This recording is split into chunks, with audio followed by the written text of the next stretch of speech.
Hello. Welcome to a very special episode of Dice Friends. Dale is out of Dale is out of the country, so I've snuck my way in. I don't even know if Dale's actually out of the country, but we're saying Dale's out of the country. So there's no one here to play D&D. So they were like, Adam, do you want to play this book? And I'm like, yes. Yes, I do. But I want the Belfry Theater, so book it. It'll just be it'll be Adam's one-man show. Yeah. And that's that's one man including the audience. That's the dream. If these ever get popular enough that we got to do it in the Belfry, baby. Like that's when I know I've made it. So Adam's coming to you live tonight from the sub-basement of the Belfry Theater, which is the only space we could afford. Yeah. Yeah. More empty sarcophaguses than I expected. Yeah. It's kind of cold, but it's spooky, right? They built Victoria on ancient burial grounds. Yes. The whole city. Yeah, ancient My Little Pony burial grounds. Unceded land, in fact. Yes, that's exactly where. All right, friends. Wait, what was that? That was Siri being like, Siri's like, let me tell you about unceded lands. I'm like, please don't, Siri, please. I don't want to make this that political, Jesus. Well, hello, Twitch chat / YouTube. So tonight, we are bringing back the Choose Your Own Adventure book streams. Hooray! Yay! Everybody clap. Hey, they're back. I know that one of our better streams was the Fairy Mound of Dragonkind, which was that was a home run of a book. Absolutely, and I'm like, that is the book that I'm holding all of these to the standards of, right? From now on, forever. It's just like the book was too perfect. Well, yeah. it's so the previously to the Fairy Mound one, we were doing all the fighting fantasy books. Yes.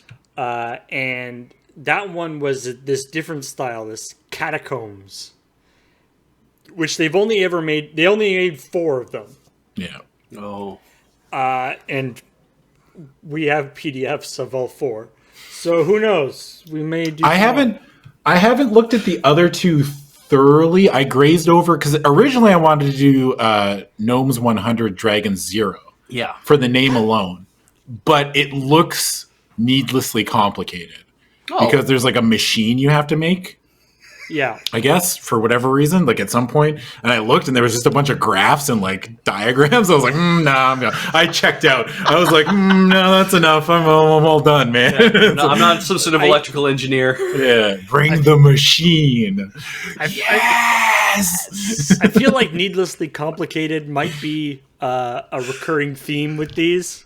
We'll see how it goes.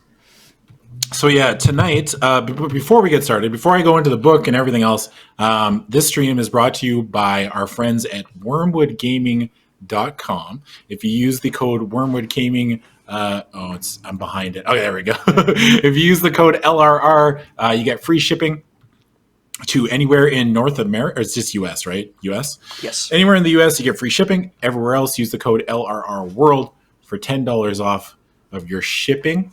They do a lot of good products that I can't show you right now because I don't have any of them because we're not in the office. But everything we use by them is super high quality, and they're also very nice people. So yeah. Oh shit! WormwoodGaming.com. The bones of trees and the skins of beasts. Order not valid in the Forgotten Realms. This is kind of awkward. This is literally.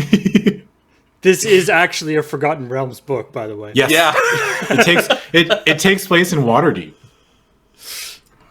And also, the stream was everything else that we do is brought to you by you. It's your kind support over at patreon.com/LoadingReadyRun. You keep the lights on and you keep idiots like me employed, which is very nice. I appreciate it. Because God knows I wouldn't be able to probably do anything else. So this is it, man. Life stops here. Yeah, that's it. This is it. This is the peak. From this until I'm 80 years old. Yeah.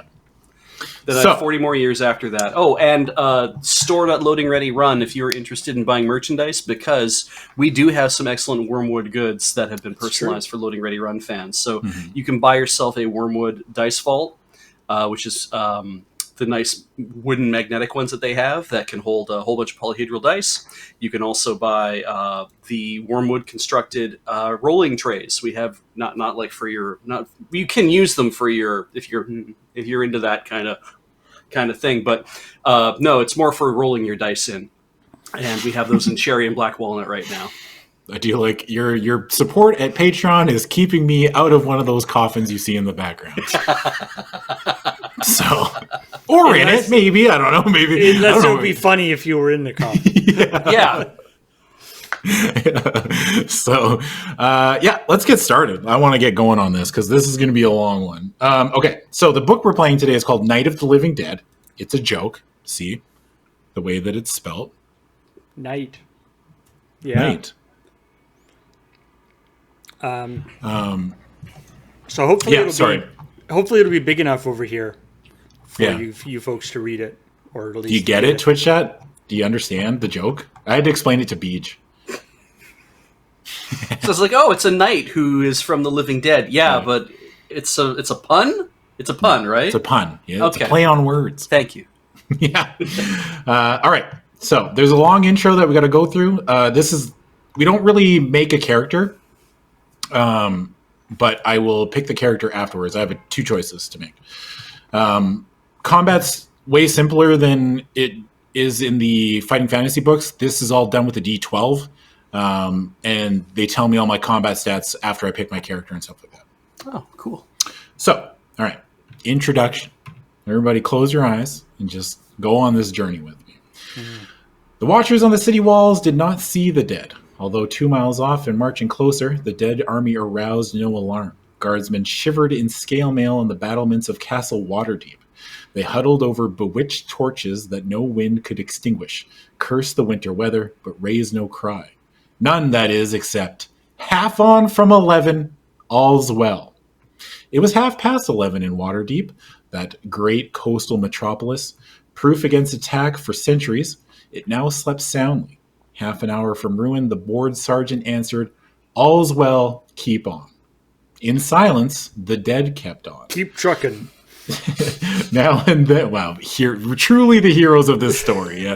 The silent heroes. They just kept on going. And now and then one limped, dragging its withered foot over the rocky path, shredding the papery flesh and scratching the bone beneath. Other dead jerked to the left with every step, fighting the twists of their spines. Sometimes a vampire bat flew overhead, and the dead looked up reverently. Isn't it beautiful, said one lover to another, as they both gazed up at the sky. Dense clouds blowing in from the trackless sea made the night powder gray, but the young man and women pretended they saw the moon saloon. Yes, the other replied, pretty, and so not white, truly. What is that off-white color? What is this conversation? What? In the old days, they didn't have Game Boys. You know, Is this conversation happening beside where all the undead things are? No, they're in the city. I think we're cutting back and forth to like the marauding horde, and then like things that are happening in the city, right? Right. They're trying. These are two people. Maybe one of them is us. We don't know yet. All right. Both fell silent as a lighter walked by, a fat youth wearing a black cap and holding a torch twice his height. The young guildsman headed for the house of the homeless, not far off in the cemetery. At night, Waterdeep's City of the Dead is dimly lit at best, but the pauper's tomb needed new torches at all hours. In those endless catacombs, day and night meant nothing. The lovers watched the pudgy lighter, torchbearer in an arena where no living athlete competes. Ooh, that was a good line. Wow, ooh. Holy shit. Ooh, okay. Waddled towards the mausoleum. After he passed, they embraced. Or after he passed, they embraced. They kept talking as though the conversation mattered. Damn. 11:45, 15 minutes left. And so, what is that off-white color, pray tell? I'm glad we're continuing with the conversation that the book has already told us doesn't matter. You know when you're having a conversation, that's like when you bring up the weather 3 times in a conversation because you don't have anything good to say to the other person. You're like, yeah, man, cold out, isn't it? Oof. Are they going to bone or are they just going to... No boning. I mean, they're going to, like, they are right beside the cemetery, right? Yes, that's true. All right.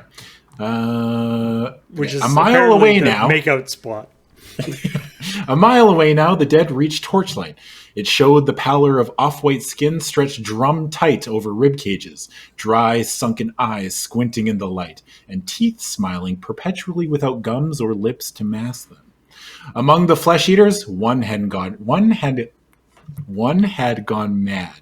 It stumbled towards Waterdeep from the mare of dead men, the salt swamp far to the south. On the journey, its hands began to twitch, perhaps in eagerness. Can Yes, you tell Beej? when a zombie has gone mad? Yeah. It's like, oh, all the other zombies are like, hey, don't mess with that guy. He's- Ooh, okay. Wow, looks like Tom got into the Skittles again. He's all jacked up. One had gone mad, eagerness, blah, blah, blah. Joining the other marchers, the wraiths and zombies and clacking skeletons, the mad ghoul could not control its twitching. It clutched one hand in the other until its claws raked the skin open. But the tremors grew. It pounded its arms against a rock wall, leaving trails of powdered blood. But the tremors grew. Miles later, the ghoul's limbs were shaking violently. Like a dying animal, it knew that there was no hope. That so near to its goal, less than a mile now, it would fall. It would not take part in cathexis. The ghoul then went berserk. It ripped into its fellows with instinctive cruelty, slashing at eyes, tearing just under the jaws, kicking at abdomens. The others fell upon it like jackals, their response equally vicious. They dashed it against a wall, and it lay still. Such was their eagerness that none of the dead stopped to eat the carrion. Only 5 minutes now. 5 minutes and not a moment longer. I told my master I would be back at the guild hall before midnight, and here it is, 5 minutes away. Yep.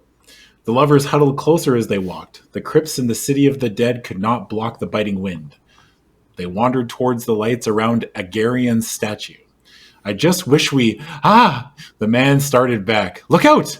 It's a grave. In the graveyard? It's like, Did they think they were at IKEA? Yeah. What? In a cemetery? She laughed. By the gods, call the watch at once. Wow. She's good. I like her already. Yeah. No, in truth, this looks fresh. They never bury people in the ground here, do they? There's no marker, only a pile of dirt by the path just under this tree. Then how do you know it is a grave? And if it is, what of it? As they say, the city of the dead hides many secrets. Yes, but the man had spent hours walking among 100 crypts, but to him they were just buildings. Now he stared at the grave, fascinated.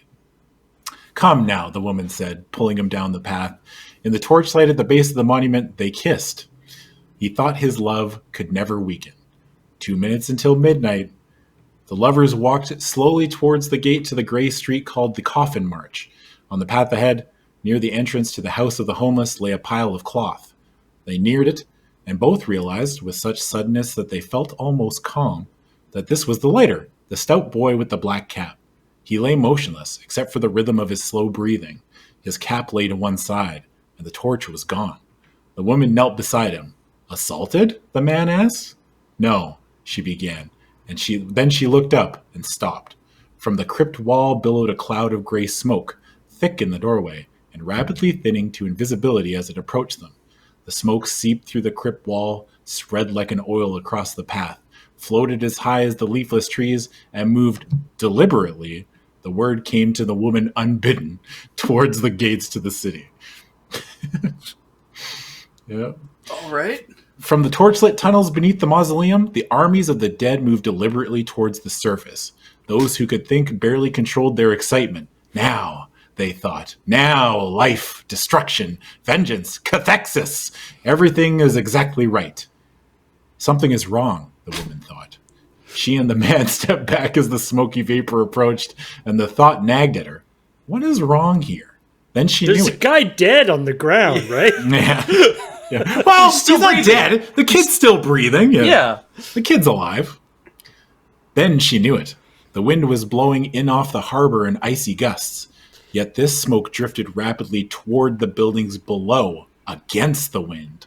Run, she cried. They turned and ran as though pursued by dragons. But the vapor flowed over them easily, curling under their nostrils almost lazily. She smelled vitriol, and her nostrils burned, and then came an overwhelming odor of decay. She choked and fell, but kept going, crawling. She could no longer see her lover. Crying now, she realized how the torchlighter had fallen, and how he had managed to crawl away from the mausoleum. Her fingers tingled. Then she couldn't feel them at all. Lights danced in her eyes, and sounds played in her ears. Then, worst of all, words seeped into her mind, even as the vapor seeped into her lungs. It spoke to her, or seemed to. The effluvium. Yeah, good word. The effluvium, said the voice. Do you like it? It is our weapon of vengeance. All who live are helpless in its influence. We could have killed you, and can yet kill you, as well as all others alive in Waterdeep. But that is not justice. Sleep now, and the effluvium will provide your nightmares. Sleep until we awaken you. In time to see your city ruined, demolished, your precious city walls a caldera. Then you will die, and we will live. That is the justice of the unliving. The woman reached a particular beef against these two people. Yeah. It's like, do you remember me, Mr. Johnson? Africa, 1945. If you shoot an elephant, make sure you kill it. The woman reached the base of Algaren's statue. Others lay on its steps, lovers and Does everybody just hang out in the cemetery? Like, it's the largest part of Waterdeep, I guess. Yeah, I guess. It's the makeout spot. Yeah. Others lay on its steps, lovers and city watchmen and rogues. In the distance, a monument to the city's warriors, a scene of heroic battle, of triumph over hordes of barbarians, hobgoblins, and orcs, loomed through the smoke. Then the effluvium billowed up stronger than ever, eclipsing her view. A pit gaped wide in her mind. She fell into worse torture than pain or numbness, the torture of nightmare. With her last conscious thought, the woman despaired. No one alive can fight this, she thought. What hope is there? Who can protect us now? Good. The old prophecy thing with no one alive can kill me.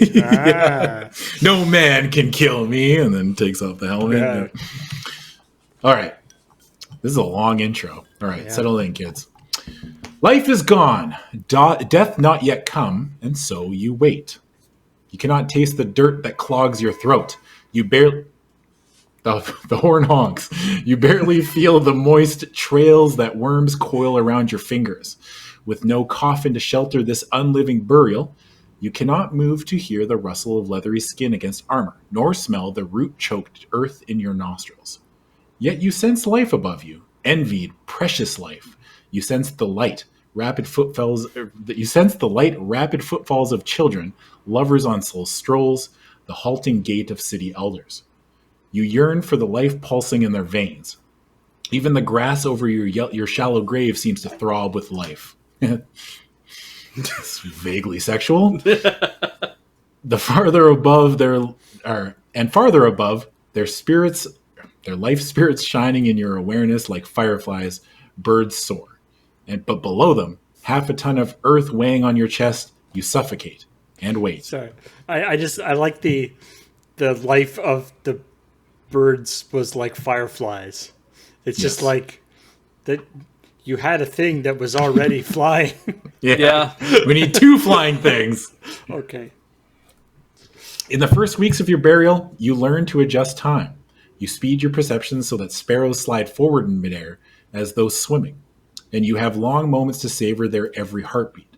Then, slowing your perceptions, you watch plants writhe and grow, while the sun and moon drop across the sky and turn, like beads down a string. All the while, you wait. Once the dirt falls away from your left hand. Once the dirt falls away from your left hand. Air? Is that air, you think? Clawed feet touch you. The first contact you've had with living flesh in how long? Ooh, that's a big mood. Gee. There's an electric touch. Teeth nip at your flesh, the tainted flesh no worm would eat. It's a weasel! No worm would eat it, but Hot. a weasel is like, yo, go for that. Yeah. More dirt falls away. You can move your hand now. The animal crawls onto your body, its heartbeat as loud as a drum in your ears. When you hasten your awareness, it seems to slow. When its paw trembles like a flower following the sun, you strike. Your fingers clench on matted fur. The weasel shrieks, twists, bites, and you feel nothing except your own desperation. Life, here is existence, treasure above all, you think. You cannot bear to let this living spirit depart. Yet, though you do it no harm, though you slow time until each day crawls by like a century, in the end, the weasel's life escapes you, even when its body could not. So fragile. You once possessed that sweet, fragile gift of life, or rather, you kept its custody until it was taken from you. The weasel lives no more, but you cannot bear to release it. No others come. Waiting, What? you... What happened Yeah. to the weasel? We crushed the shit out of it. Yeah. Although you do it no harm. It said I think you do it it's no harm. I think Yeah. it's that you just held it, and you held it for so long that it just died on its own. Yeah. Held the weasel in both hands. Yep. Want to see my Waiting. It's like every meeting just starts with, "Hey, want to see my weasel?" Yeah, I was like, geez, Frank, come on. Waiting, you speed the time to a headlong pitch. Slow thoughts grow like trees in your mind while real tree roots squirm past you.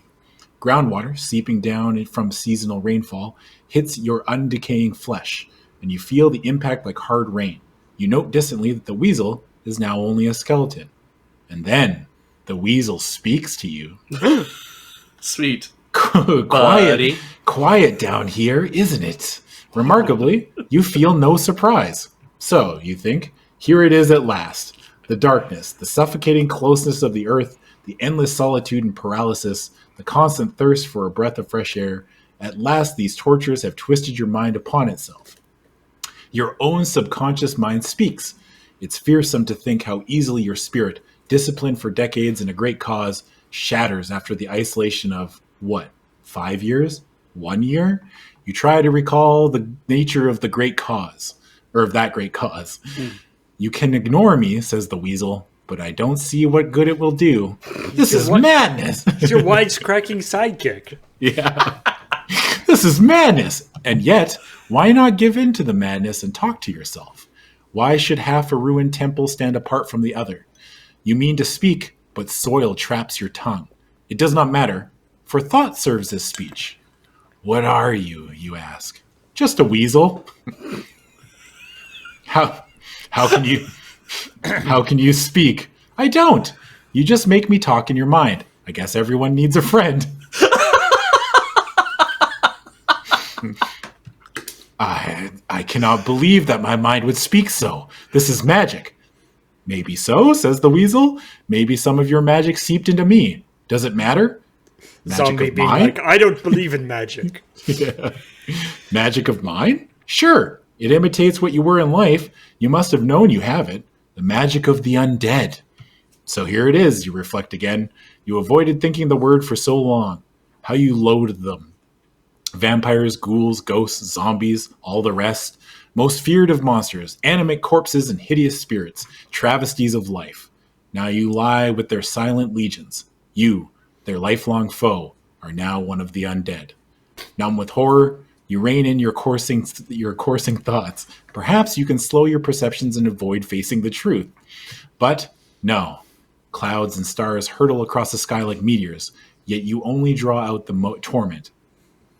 And the most After dreadful... being buried in a grave for 5 years, you know what? Yeah. I'm starting to think I might be undead.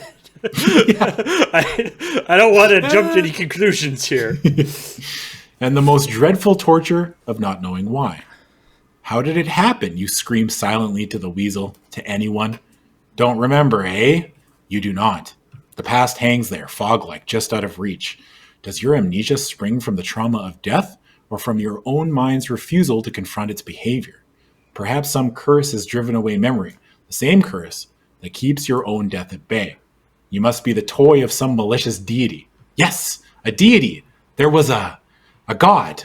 You served him. You were a great warrior in the cause of justice, a paladin, known for purity and courage. And then, pretty obviously, something happened, says the weasel. You almost crush its skull in frustration. The recollection lingers so close, yet out of reach. In its absence, another idea arises.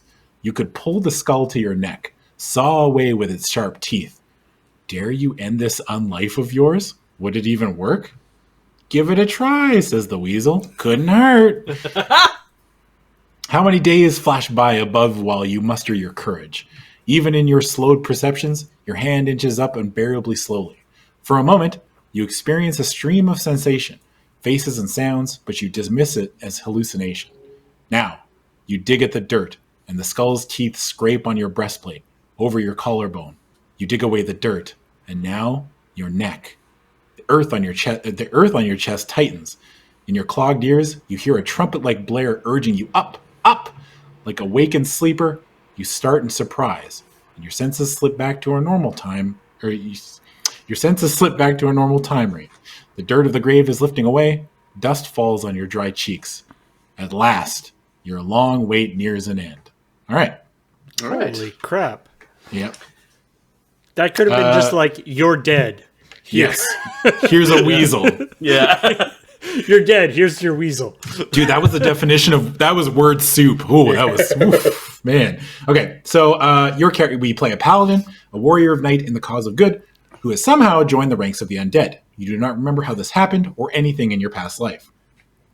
This actually bleeds really well into the greater Otaku Jeff canon, where he's like James Bond, right? Like it doesn't matter who, just everybody takes up the mantle of Otaku Jeff. Right, It's true. Yeah. So this is maybe one of the previous Otaku Jeffs. Yeah, I like it. Who didn't make it? Yeah. Yes, I like it. So you actually may choose to become one of two different characters. Their situations are alike, but their paths are very different. During the story, you may learn your character's past, and sometimes the story proceeds differently depending on which paladin you choose. Oh. So I don't know if Paul can show it, but at the very bottom, the very last page, there are two paladins. There's yes, Memory Trace A and Memory Trace B. So we have to pick one of those.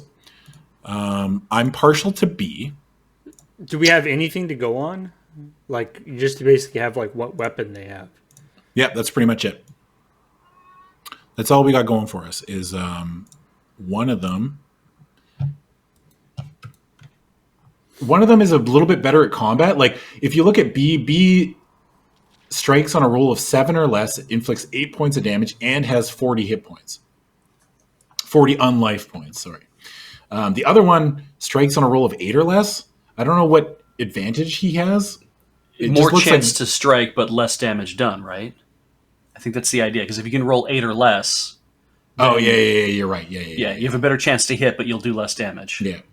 I'm going to take B because he kind of looks like Paul. Because A kind of looks a little more like Graham. Yeah, I don't know. No. I don't know if I like this. Yeah, they both do. In that they are white dudes with beards. So, I mean, it could be White dude with beard. That could be anybody. Yeah, it could be anyone. All right, let's get started. I choose B. All right. Where do we go? Oh man, there's still more. Introduction continued. Jeez. All right. Oh,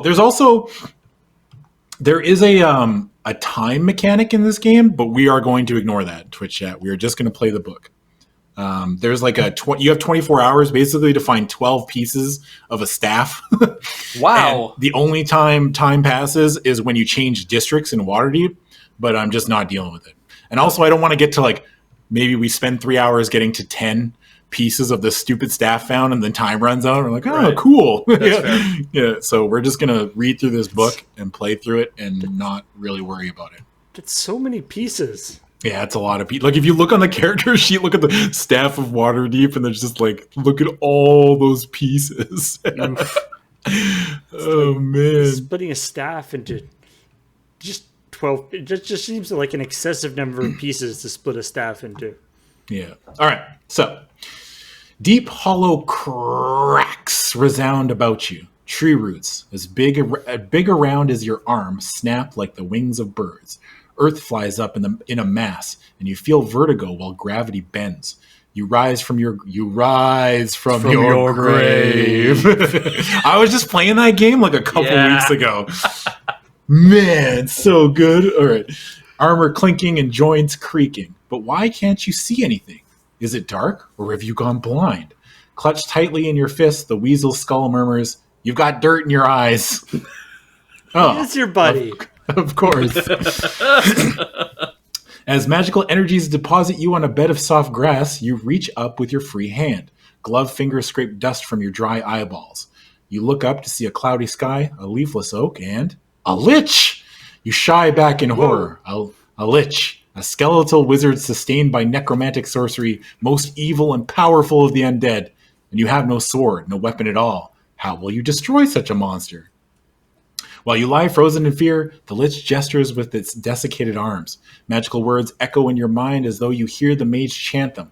Its robes, once luxurious but now threadbare and rotting, hang like old curtains. They rustle with every gesture, the only real sound the lich makes, except for that rattling? You locate the sound. It comes from a small carved box strapped to the lich's bony upper arm. Inwardly, you shiver to see the phylactery, the telltale sign of the lich's pact with dark forces. That simple box, holding a few strips of parchment marked with runes, sustains the wizard's unlife. Should you try to tear it away? Don't be a fool, says... Oh, that's the weasel, sorry. Don't be a fool, says the weasel. See what's going on first. The undead wizard completes its... scary weasel, jeez. Yeah. The undead wizard completes its spell, then speaks in your mind. Your will is mine, it begins. Do as I tell you. The lich seems oblivious to the weasel's skull speech. Just as you thought, the weasel must be your own mind talking to itself, inaudible to all others. But the lich also seems unaware that you are not under its power.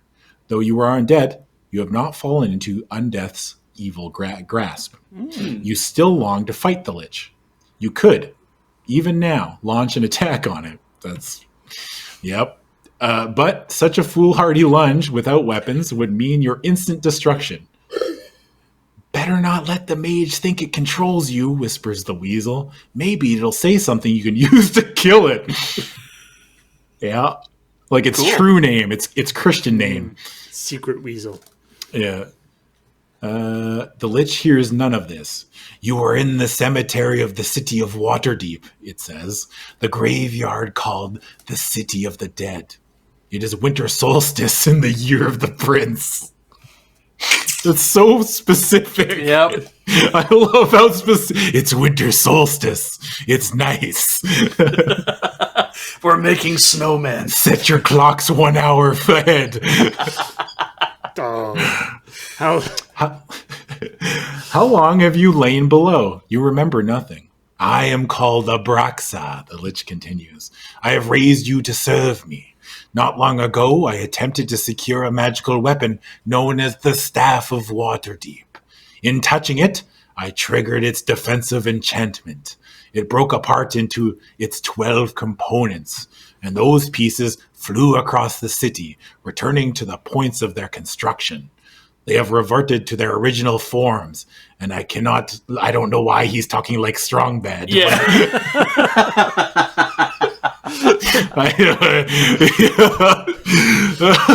Oh man, they have reverted to their original forms, and I cannot locate them. The staff was deleted. Yeah. Along with some others, I am engaged in constructing, shall we say, an artifact beneath the city. You hear a sardonic note in the way the lich says the word artifact. Why does this simple word sound so foreboding? While so occupied, I appoint you to search the city and find as many pieces of the staff as you can. Questions fill your mind, but as in the grave, you cannot speak them through your dirt-clogged throat. You try thinking your words. What artifact? And why choose me? Why, silence, says the lich, cutting off your thoughts. Attend to what I chose to tell, and no more. My collaborator, Horont, also seeks the staff, but like me, is unable to leave the artifact. His undead agent seeks the pieces, as will you. Unfortunately, Harant has more power to spare than I, so his agents outstrip you in strength and numbers. It's just you and me. Yeah. I do not trust Harant, and you must not trust his agents. Yet, if the chance offers, acquire those pieces of the staff that they have found.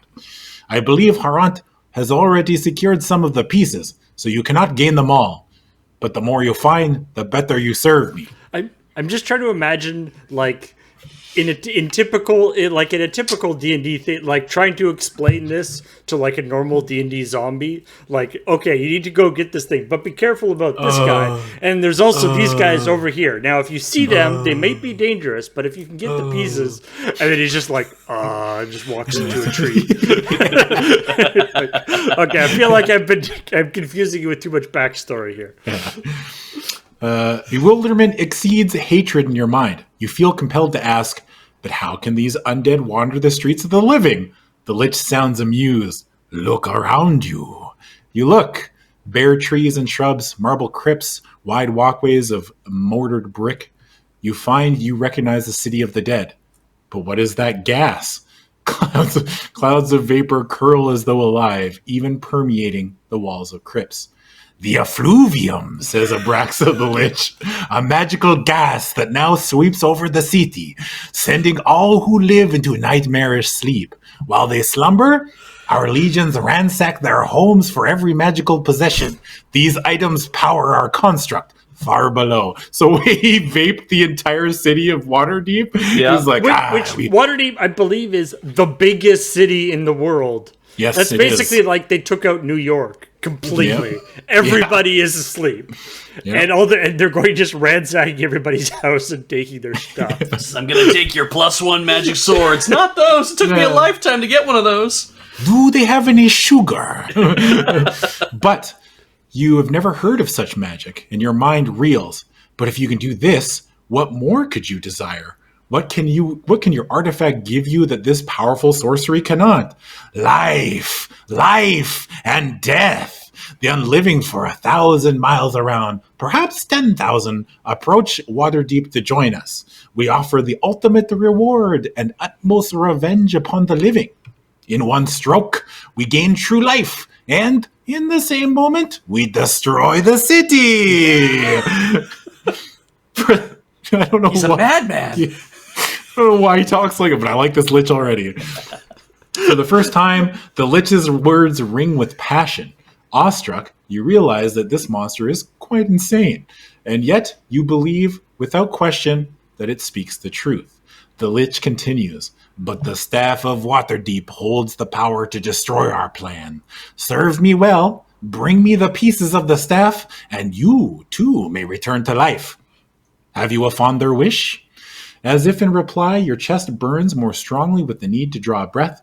Your eyes scrape within their sockets. You feel the crunch of graveyard dirt in your mouth. Yes, life, sensation, the pulse of blood through your veins, the taste of apples and cinnamon and ginger, the sense of fog and roses, of life above all. Or if not life, then final rest from the longing for it.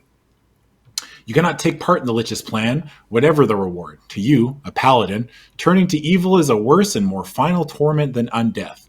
You must fight this monster, however you may. If not with a sword, then with teeth and fingernails. You gather yourself to leap. But the weasel says, wrong, wrong, wrong. That thing is sending you to find the very article that wrecks its whole scheme. Play along. What are you, suicidal? I think you say, "What are you, suicidal?" Abraxa pulls several strange objects from its robes. Watching that hideous skeletal form, those unnatural trembling movements, you fight within yourself against your own nature. Should you fight evil as you meet it, or let it proceed until you can launch a stronger attack? At last you speak within your mind. What were you going to say, Paul? I cut you off. I was just the idea that the weasel is apparently like the voice of reason in this too. Yeah, I like it. It's the straight man to our maniac. I will search for the staff, you tell the Lich. I have nothing to help me find its pieces and no weapon with which to fight for them.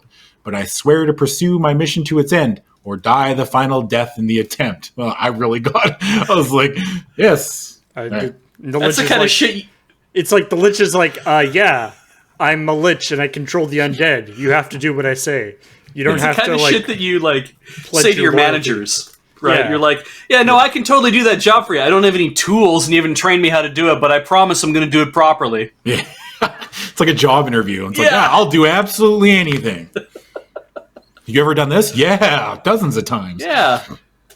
All right. The Lich Abraxa has raised you from your grave to locate some of the 12 pieces of the magical staff of Waterdeep. You remember nothing of your former life, but you have not given way to the evil of the undead.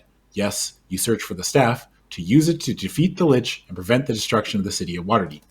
You stand alone with the Lich in the City of the Dead cemetery. Your only companion is your own subconscious mind, which, in the form of a weasel's skull, communicates only with you.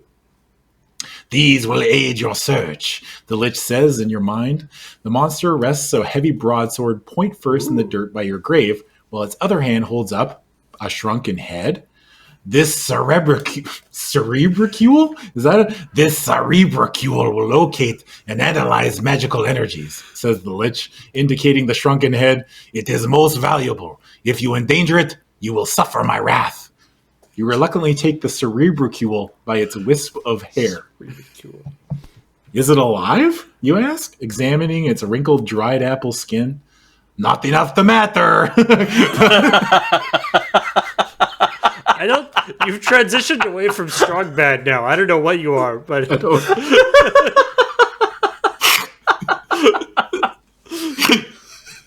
The Lich continues, this sword is magical and will strike down any undead creature, except myself, it adds. while handing you the sword, I'm like, it'll kill any undead, but me. Shit, I hope he believes that. Yeah. Though the Lich believes you to be in its control, it clearly overlooks no precaution. You consider testing the accuracy of its statement, but it would be foolish to attack and give up your only advantage, the Lich's ignorance of your true nature. Far better to let the monster live, for now, and make it help you defeat its plan. Search for the pieces of the staff around the outside of the city, it continues. It is now midnight. You have until next midnight, when you may join us at the underground artifact and see how our plan commences. There I will give you further assignment, but for now you need not know of that. If you have trouble in your search, you may find me at the whirlpool in the harbor. However, I expect results before I offer you aid. Whirlpool? But the weasel skull whispers, don't push your luck. Ask something important. You sort through 100 questions, then ask, what shall I do when I have collected the pieces? The Lich's dry chuckle echoes in your mind. The cerebricule shall take care of that. Or seek the artifact in the House of the Homeless nearby. Now, time hastens. What further items or details do you need to perform well in my service? Ask, for I grow impatient. If you don't wish to ask the Lich anything, turn to 20A. All right, so we can ask about the cerebricule, the magic sword, an ornate ring. There's a picture, too. I don't know if you can see it. Okay, it's down below. Yeah, There it is. that's the Lich. That's the Brax. He's like, hey, it's me, the Lich. he's got his little armband thing there. Yeah, I'm not going to lie to you. I think that voice fits what that, if this was a cartoon, which I'm thinking it is, Yeah. that's how he would talk. He's like, hey, it's me, Abraxas. Something in the chat would say it's sort of going from like strong bad to like Triumph, the insult comic dog. Yeah, a little bit. Yeah. A little in Eastern European kind of like, hey, if adventurer has coin, Abraxas has wares. And Sarah Surinde says cerebricule. If you do a Google search for that, the like top results are all this book. Like that's not a thing. Well, I gotta ask about the cerebricule then. Let's go to 41C. I kind of picture him a little bit. It's a little bit like a more gruffer, like Dr. Doofenshmirtz with a cold. Who? See, if you haven't watched Phineas and Ferb, you'd have no idea what I'm talking about. Yeah, damn it. Plus, the more we talk to the Lich, the more I get to do this voice, and it cracks me up. All right, hold the cerebricule. Hold the cerebricule close to any item you wish to learn about, says the Lich, and let it sniff the odors of magic. It will tell you of the object's function. The head also has some psychometric gifts. What does that mean, you ask? An item's history clings to it like a trailing cobweb. The personalities of those who own it, the traces of strong emotion felt in its presence. The cerebricule can sometimes tell of such things. Speak for your owner, cerebricule. The shrunken head opens its mouth. Its lips flop like rubber. The baritone voice that emerges, a real voice, not telepathic like the Lich's, amazes you. Zed needs to meet you. Oh, he's written in dialect. Yeah, Zed needs to meet you. Will serve you well. How can a head so small have a voice so loud and deep? If it speaks too loudly, the Lich continues, tuck it inside your armor. Take care of it, and do not let it drink alcohol. Now, Never after midnight.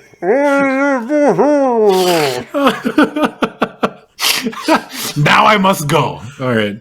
Well, you'll have to ask one thing, I guess. Okay. Yeah. Don't let it drink alcohol. Whatever you do. It's just like, wait. It can It drink. won't shut up. It sings drinking It gets songs. violent when it gets drunk. Yeah. Okay. 20. All right. I like the Okay. idea of it being a really mean drunk. We're agreed that if there's a way that we can get it to drink alcohol, we are 100% This thing doing that. is Yeah. getting drunk as fuck. All right. Abraxa raises an arm, its fingers twist curiously, and the burning odor of phosphorus fills the air. Lights form at the Lich's fingertips, feet, and crown. In an instant, they flicker the length of its limbs and down its robed body. Remember, says the Lich, true life shall be yours, life and glorious destruction. In a flash, Abraxa disappears. With a soft whoosh, air rushes out to fill the space it occupied.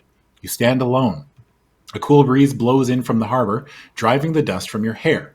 You think of the Lich's words, and that name, Harant.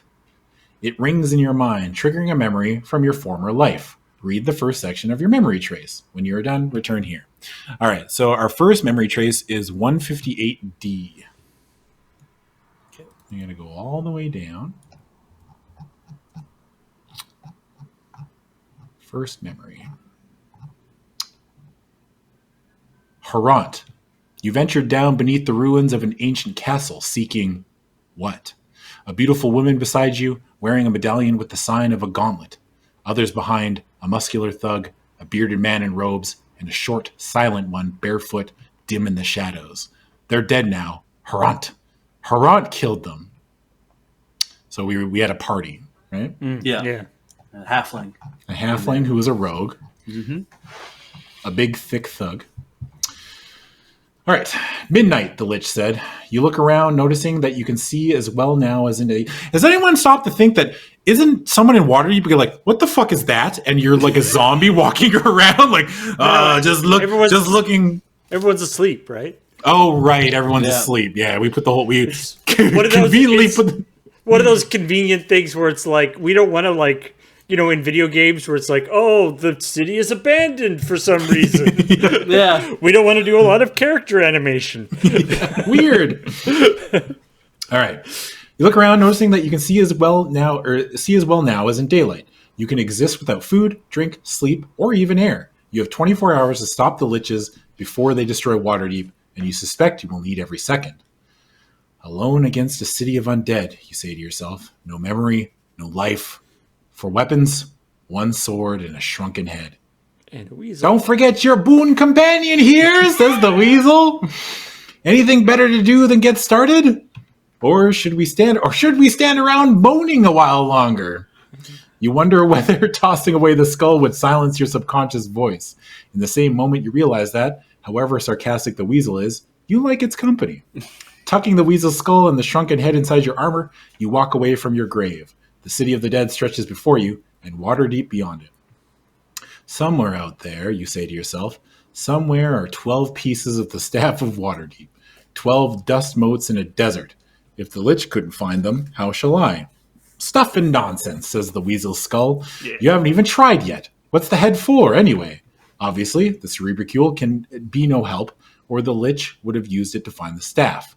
Miserably, you hold it up, thinking to close off that avenue early and move on to other ideas. Cerebricule, you ask mentally, where is the staff of Waterdeep? The shrunken head dangles by its filthy hair, twisting slowly in the breeze. It inhales deeply in every direction. Finally it speaks. At least one piece that way, in Northward. Another piece, or more, in Castleward. Also in Southern. It drones a long list. There seem to be pieces of the staff in most wards of the city, along with several in the harbor and countryside. However, it does not name all 12 pieces, so you suspect you will not find these. Even so, you are shocked.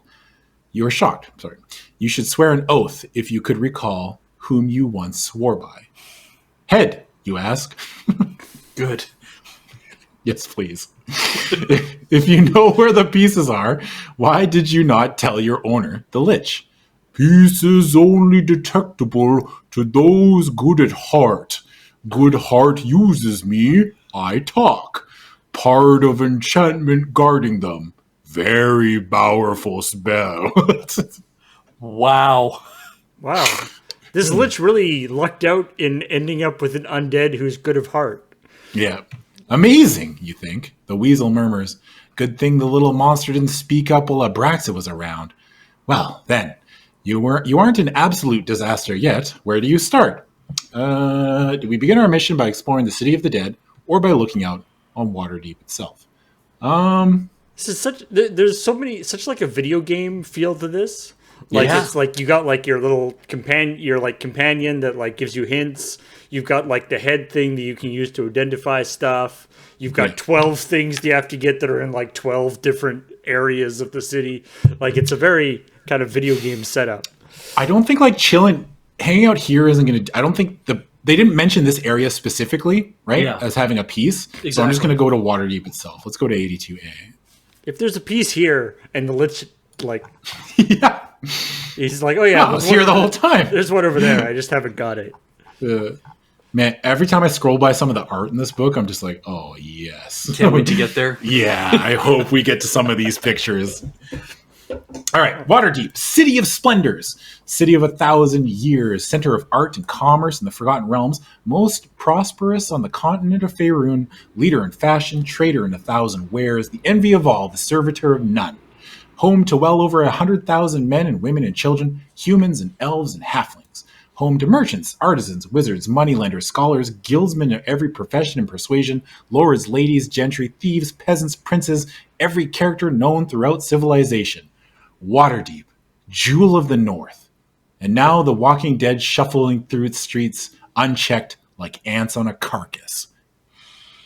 I think this is the picture that goes along with this.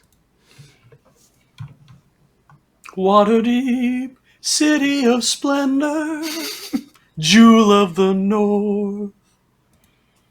Basically, any adventures that you want to have in a city type place could happen here. Yep. In the winter, famous Waterdeep harbor ice is over. The city shuts down. No traffic moves in or out. What better time could the liches choose to enact their plan? Should the city perish, few who live elsewhere in the realms will find out before Greengrass. From the high brick wall around the City of the Dead, you look out across the city. Buildings crowd on one another. Streets twist like twine. Patches of gray fog, the effluvium, drift everywhere. In the harbor, you see the whirlpool. That maelstrom in the once quiet harbor proves the truth of all the Lich told you. You recall this view from your life, you think, but in life, the wards of the city never seem to sprawl so large before you. The wards of Waterdeep. The city is divided into several districts or wards. The City of the Dead, where you now stand, is one such. The others are listed below. Choose a ward to visit, then go to that ward's entry to find out more about it. Each entry lists the places where the cerebricule says may hold a piece of the staff of Waterdeep, or places that are otherwise helpful. Another way to choose locations is to pick one from the map on the inside back cover. The wards are bound by heavy lines. Each location within a ward has a section number. Go to that section to visit the location. All right. So Well, he said... He said the North Ward and Castle Ward. But Yes. then they stopped bothering to list them because they're just like, look, there's one everywhere, okay? Well, and Southern wards, so yeah. Yeah. It's they're so like incredibly going into so much detail in this intro, and then the thing is like, hey, here's where all the pieces are, and it's like blah blah blah blah blah. He says you where a bunch of pieces are. Boring. Yeah. Boring. Let's hear from the weasel again. Before we start, do we want to run ads quick? It has been an hour. It has been an hour. Yeah, sure. Let's do that while we decide which ward to go to. Yes, we'll be right back. All right.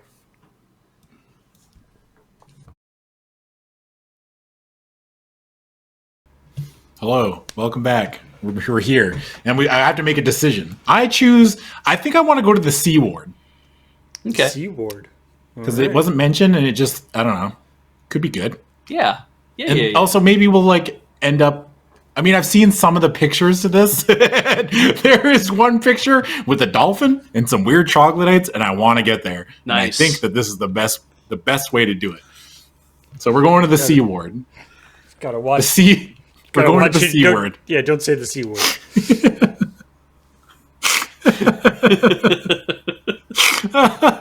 The most forbidden of words. You can't say the C word.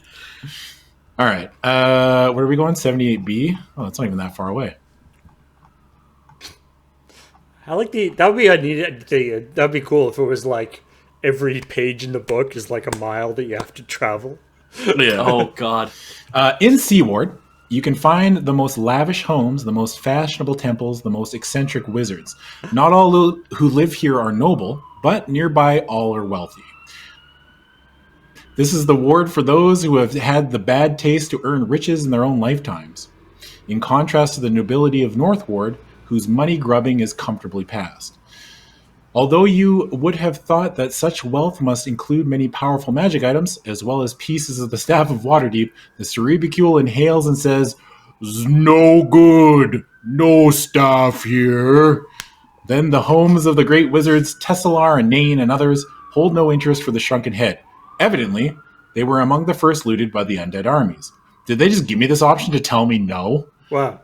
You're like, yes? Your first decision in this entire book was there's wrong. nothing good here. Yeah. Yeah. The only building that rates more than one sniff is the Dragon Tower of the Wizard Marl. "Something over big happening there," it says, and sniffs again. "Gate. Travel to other places." It says nothing else. Though you know there is no piece of the staff here, you hope the Dragon Tower might have magic, or something to help you in some other way. Or you might confine yourself to hunting for the staff and return to 82A to pick... Oh, I'm going to the Dragon Tower. Hell yeah. Yeah, 68A. Gate. So maybe there'll be like fast travel there. Maybe. Fast travel to where, though? You end up back at the beginning. That would not surprise me. You wake up in a coffin. The Dragon Tower of the Wizard Marl is aptly named. Its high stone peak is carved into the shape of a dragon's head. A green dragon, you judge with your experienced eye. Yeah, we get it. Your world travel. It's a dragon. It's green. Yeah. Probably a green dragon. Marl, a clever and stylish man, has had the tower engineered so that its chimney flues pipe into the dragon's head, and smoke continually issues forth from the dragon's nostrils. If you have been to the Dragon Tower before in this adventure, stop reading here and go immediately to 64G.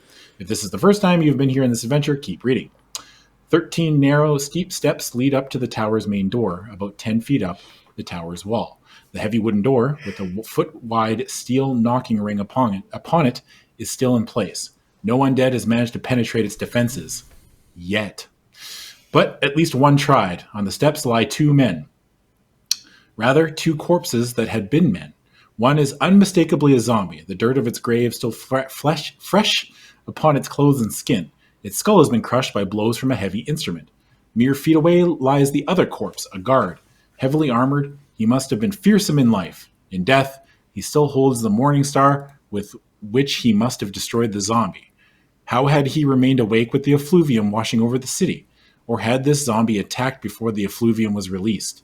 Pedestals flank the staircase, and atop each is a gargoyle statue. At least you hope they are statues. There is no telling what you may find in the home of a wizard. But you know they're not true gargoyles. You sense no life in them.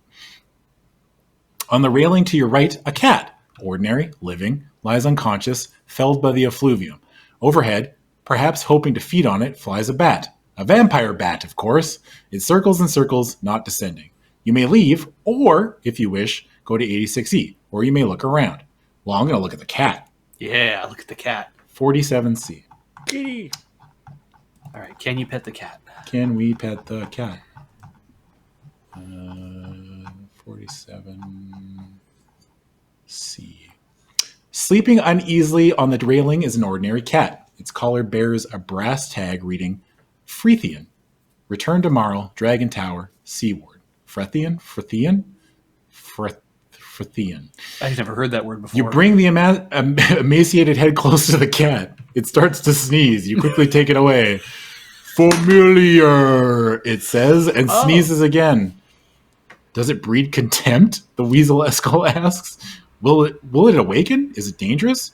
Will not awaken. Not dangerous.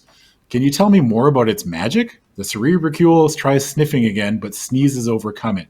The cat is useless to you. No. Will you look around further or leave? I'm going to look around further.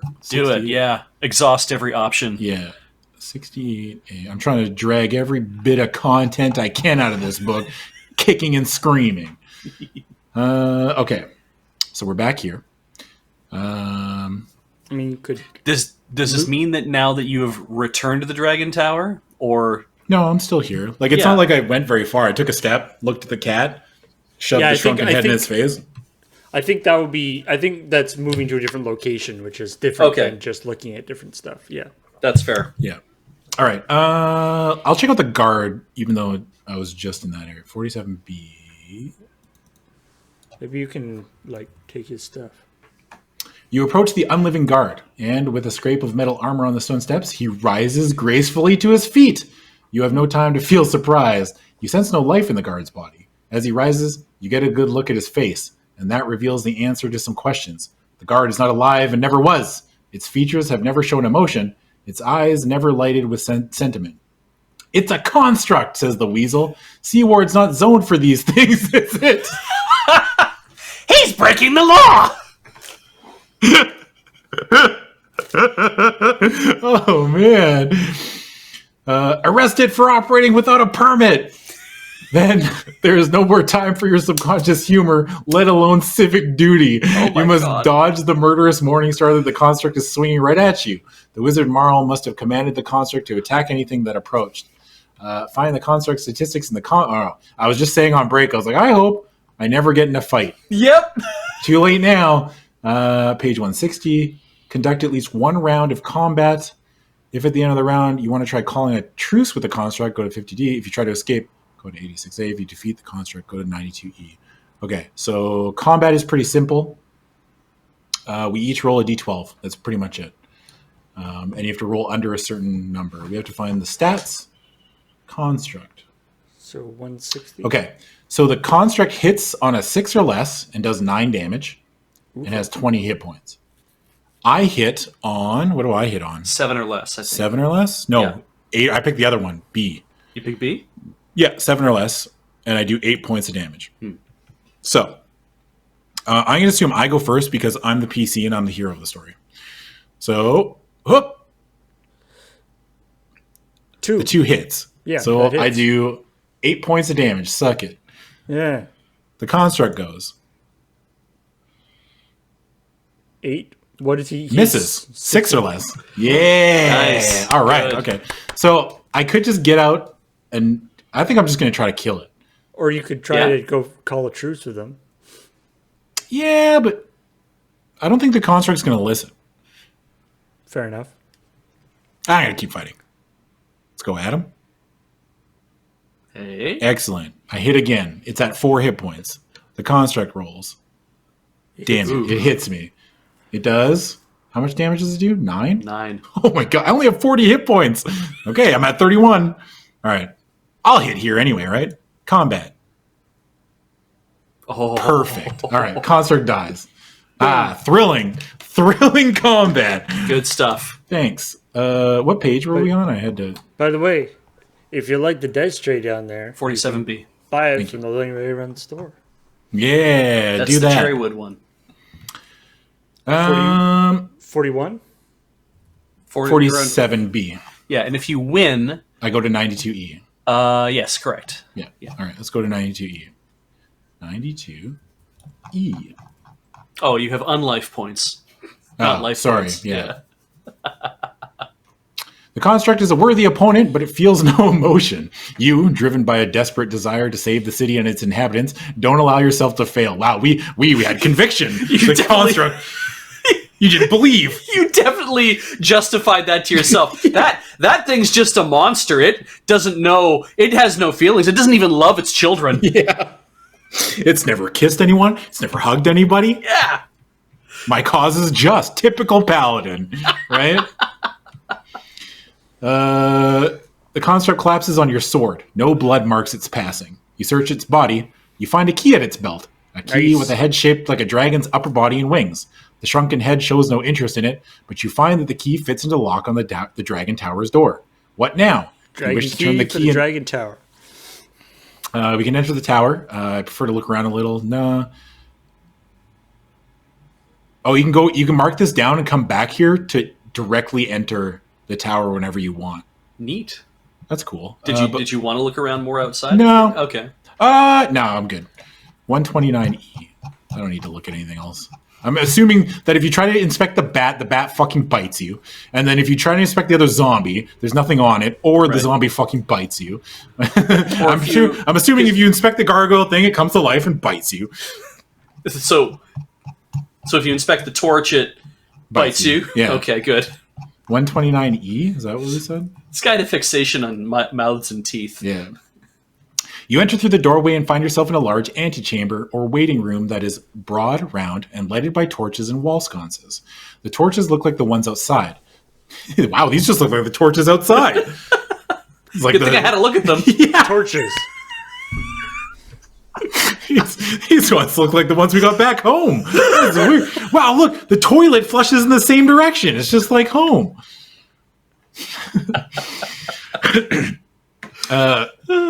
Several heavy wooden doors, all closed, lead from the room, and an open staircase climbs upward. You hear something. Shoo! Shoo! Sneezes sound explosively from within your armor.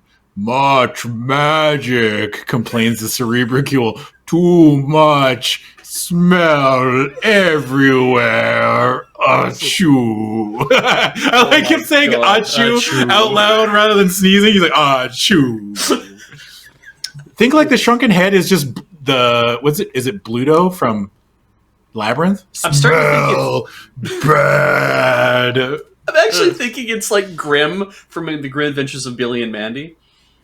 Haven't seen it. See yet another cartoon. Man, you're just like he has like a Cajun accent. Ludo, that's it. Ludo's the big guy. Yeah. Smell bad. You take a turn around the room with the overwhelmed shrunken head. Between sneezes and gasps, at each door it has the same message. Deadly warding magic. Open it, kills you. Stay away. But it has no such warning considering the staircase. And even from here, you hear an eerie humming noise coming from somewhere upstairs. Will you go up the stairs or leave? Well, I'm going up the stairs. 72A. Good stuff. Right, that's the hallmark that we found from the fairy mount thing is this thing always has the like, do you want to do the really exciting thing or do you just want to leave? Yeah. Are you sure you There's don't want to die? Here. Do you want to pay attention to it or just leave? Yeah. Something about this dragon tower makes you uneasy. You recall, was it the 8 magical warded doors marked for death? I don't know. You recall no evil reputation clinging to Marl the wizard, yet there are fatal ward spells on most of the doors and unliving guardians on the steps out front. Not very hospitable, even by wizardly standards, you think, as you ascend the stairs. At the top, an open room, and you recoil, automatically assuming battle stance. You get only a glance at the strange glowing symbols on the wall and the plush furniture, but there is a figure here unlike any you have ever seen. His shape is more absence of matter than a presence. Oh, neat. For you can see right through him onto what looks like another world. The negative space figure flickers and hums, but has not moved. A guardian? If you've been here before, stop reading, go immediately. No. This is the first time you've been in. Keep reading. Okay. Will you attack the figure, watch alertly and wait, approach the figure, or leave, or ignore the figure and look around? That'd be a super neat effect. Yeah. It's just like a whole... I'm going to ignore it. What's the worst that could happen? 155. I'm just going to check out the chest. 155E. Always good things in the chests. Always. The chest is small, finely made of dark wood, and appears to be unlocked. But you are leery of magical traps in this wizard's den. You let the cerebicule sniff to make certain. Magic inside.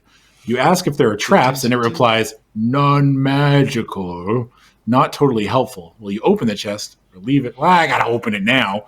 It's definitely trapped, but he didn't say, he's like, none magical. I didn't lie to you. What's it going to do? Kill you? Yeah, 124B. What are you going to do? Kill me? Moments before death.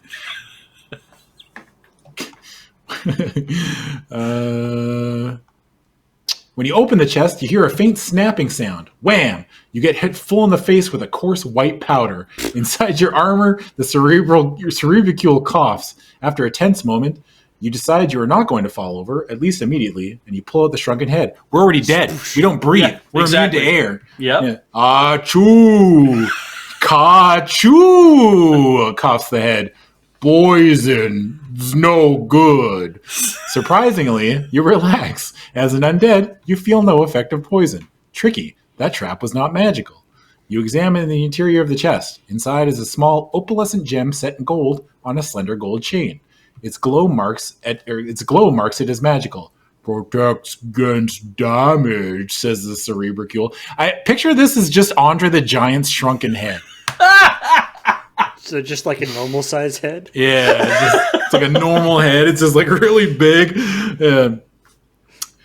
In other dimensions, sniff, sniff, positive material plane.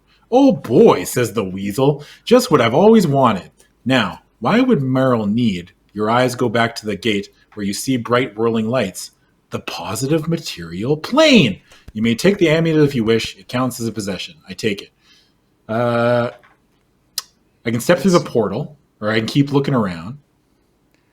That's where my Dragon's Orders D&D character, Dande. That's where he went. That's right. The positive material plane. You don't want to go there unless you have an amulet of protection. But I do. Yeah. I kind of want to go through. Whatever. Okay, 136B. We're going in. Yeah, do it. What's the worst that happens? I die? Yeah. Joke's on you. I've been dead for years. You are a zombie. What did they say? 136 what? 136B. Okay. It seems safe enough to let the shrunken head examine the figure. You hold it up and it sniffs one sniff. Dimensional gate, it says. Different views represent different places. Other planes. What dimensions?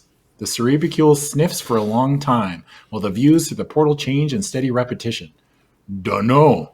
2 of them, but dunno. Travel through dimensions? Alternate universes? Is there any greater adventure? You can hardly imagine where Marl, who must have created this gate, would want to visit. Looking at the views the gate clicks through, you can tell nothing, except that neither of them look very inviting. Don't go gallivanting off through dimensions, says the weasel. You could be gone for hours, days. You have no job. You have a job to do right here. Indeed, it is very risky, but if you wish to enter the portal, choose your moment, then step through one of the 2 universes, whirling bright lights, or a flaming sky, screams, and sounds of burning.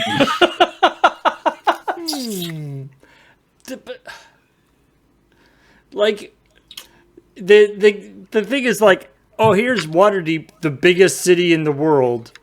You have to find 12 little teeny weeny things across the whole city, and you have a day to do it. Yeah. Also, do you want to go to an alternate dimension? Or two? Yeah. That's also on the just table. Wildly splits off at this point. There's like two simultaneous adventures going on. Yeah, it's like I want to do this, but I feel like I'm just gonna die. I feel like this. They've given me every warning. They're like, "Are you sure?" I'm gonna keep looking around. 72A. I'll listen to the weasel. The weasel's probably right. 72A. So it's just back to the... Okay. So there's a bottle, a short bottle. The mirror is the... Is that the gate? The mirror? No, the gate is the thing in the shape of the guy, I think. Okay. I'm going to check out the mirror because it's close. 75. Oh, there's a picture. Yeah. That's what we see. Yeah. People are suggesting you can also save scum. Yeah. But we don't have to do that. 75F, right? Yeah, 75F. Okay. Why is the portal in the shape of a dude? Is that the shape of... Is that the wizard Marl? that went through the portal? Yeah. This hand mirror's glass is dark and apparently non-reflecting, but when you look in it, you cannot believe what you see. If you use memory trace A, go to 37D. If you're using B, go to 67C. That's us, 67C. Clearly not a hand mirror, by the way. The dark surface mirror reflects nothing except the worst of its holder. Gazing into it, you see cold eyes, a glare, yours. You see ragged black hair, scars, a barbarian. Corlo! And you see the look in his eyes and the thought in his face. From behind! Read all of your memory trace entries through number 7. If you've already read that far, ignore this extension. Oh my god, we gotta read them all. Jeez. All through 7. All right. Who the hell's Corlo? We just skipped a big chunk of this. All the way through 7? Yeah. Okay, so the first one is 56G. Remember this, what's entry were we at? 67... C. Okay. C? 67C. So remember that. Okay. 56G. This is a lot harder without the actual book in front of me because I can just... Yeah, you can't flip through it, yeah. Yeah. Okay, this is the first entry. A woman kneeling on stone steps, head bowed, flaxen hair flowing over armored shoulders. Corinna. Her name was Corinna. She murmured in a low, sweet voice, praying. Sudden rage filled you. The memory vanishes. 92D.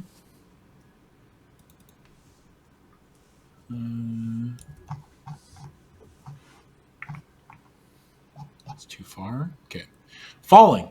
You grabbed the pit edge and caught Corinna an inch above the spikes. Her breath came in short, loud gasps, hot against your arm. Corlo. Is Corlo all right? She asked you. You didn't get a scratch. In your mind, the sudden thought, stupid.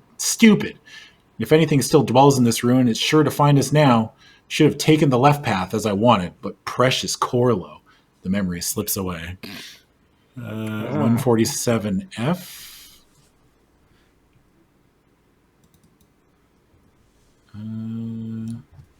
Apparently, Corlo the Barbarian was horning in on your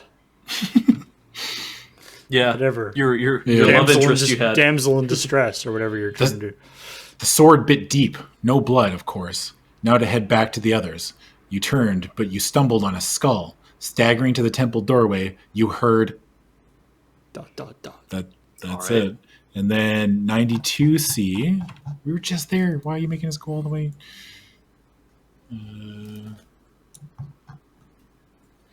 But have you forgotten your oath? Corinna asks. Young Corinna, with her hair pale yellow like summer sunshine. My oath does not forbid love, or what would Torm have me fight for? You replied. Her gentle laugh, her warm embrace, festival noises around, midsummer night. Musty, looming weather that year, you recall. A bad omen, but the couples chasing one another through the woods paid it no mind. You hunted her all night, and at last she relented. 2 months later, you met Corlo. Wait, what? They were chasing each other through the woods. And let me tell you, Corlo was not happy. Man, people were looking for entertainment any way possible before the internet came out, right? They had no. Can't you just look at Twitter for a couple hours? Yeah, they had to like hang out with each other. 99E. Got this is memory number 6.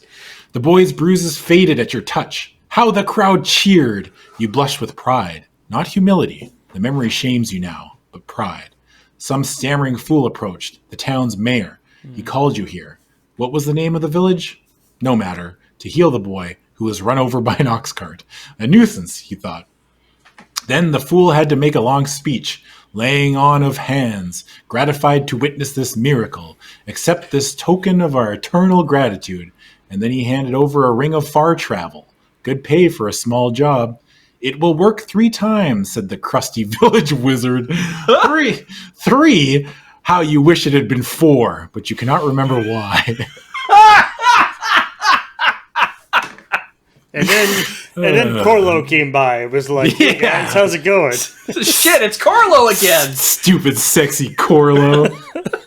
Corlo igniting feelings inside me. Oh man, when Corlo's not around, everybody needs to be asking, where's Corlo? Yeah. Corlo needs to be louder, angrier, and have access to a ring of far travel. 123B. Oh Christ. Telltale. It's gonna be Simpsons references until I die. I have a feeling. Oh yeah. That's my life, Beej. Yeah. That's just how I operate. 123B. Tremendous mistake, disastrous mistake venturing into those ruins, not knowing what you would face. The halfling dead, the wizard a feeble idiot, and Corinna who knows where. Oof. You and Corlo were fighting skeletons when you heard the scream, turned and saw Harant. A mummified figure in rich robes held a dagger poised to strike Corinna, dangling unconscious in his grip. How could you have forgotten the horror of that sight? You and Corlo escaped the skeleton fighters, and you both rushed in with screams of rage. Threaten Corinna? The sin of sins! Corlo, the dumb ox, attacked the lich. Useless wretch, you thought? You touched him, touched Corinna, invoked the ring's far travel spells. All 3 spells gone in an eye blink. Appearing in the inn back in town, you argued with Corlo. Corinna took his side. How you resented wasting the 3rd spell to rescue him. Especially a month later, at the temple, your anger washes like blood over the memory, sweeping it away. Wow. So 67 something? Imagine if you were like actually playing like playing a D&D game like with a party, and somebody in the party is like, I grab this person and myself, use my ring of far travel, and leave. Yeah. Leaving the rest of the party to fight. Yeah. So 67C is where we're at. Okay, so we read all the way up. We're caught up. You cannot bear to hold the mirror a moment longer. You dash it down and it shatters in 100 pieces. The assault of memory is too much. You must get out, walk the streets of Waterdeep, and try to control your emotions. You rush headlong down the stairs and out of the Dragon Tower. Oh, you're done. Wow. All right. 137F. Oh, we had enough of that. I gotta clear my head. I gotta get out of here, man. I'm freaking. He's like having a bad trip. He's like, I shouldn't have taken that acid. I'm freaking out. You gotta shake loose the cobwebs. Yeah. You depart the room and find your way out of the tent. It's in my head. Corlo. The smoking dragon looms behind you as you descend the steps. The cerebricule tells you no other place in the Sea Ward of interest. Go to 82A and find somewhere else to visit in Waterdeep. Well, we have a necklace that we didn't do anything with, so 82A. All right. So yeah, we can go to different wards. Yeah. So there's there's like Waterdeep Harbor and the Dock Ward if we still want to go to someplace near the water. Yep. Let's take the Dock Ward then. 25C.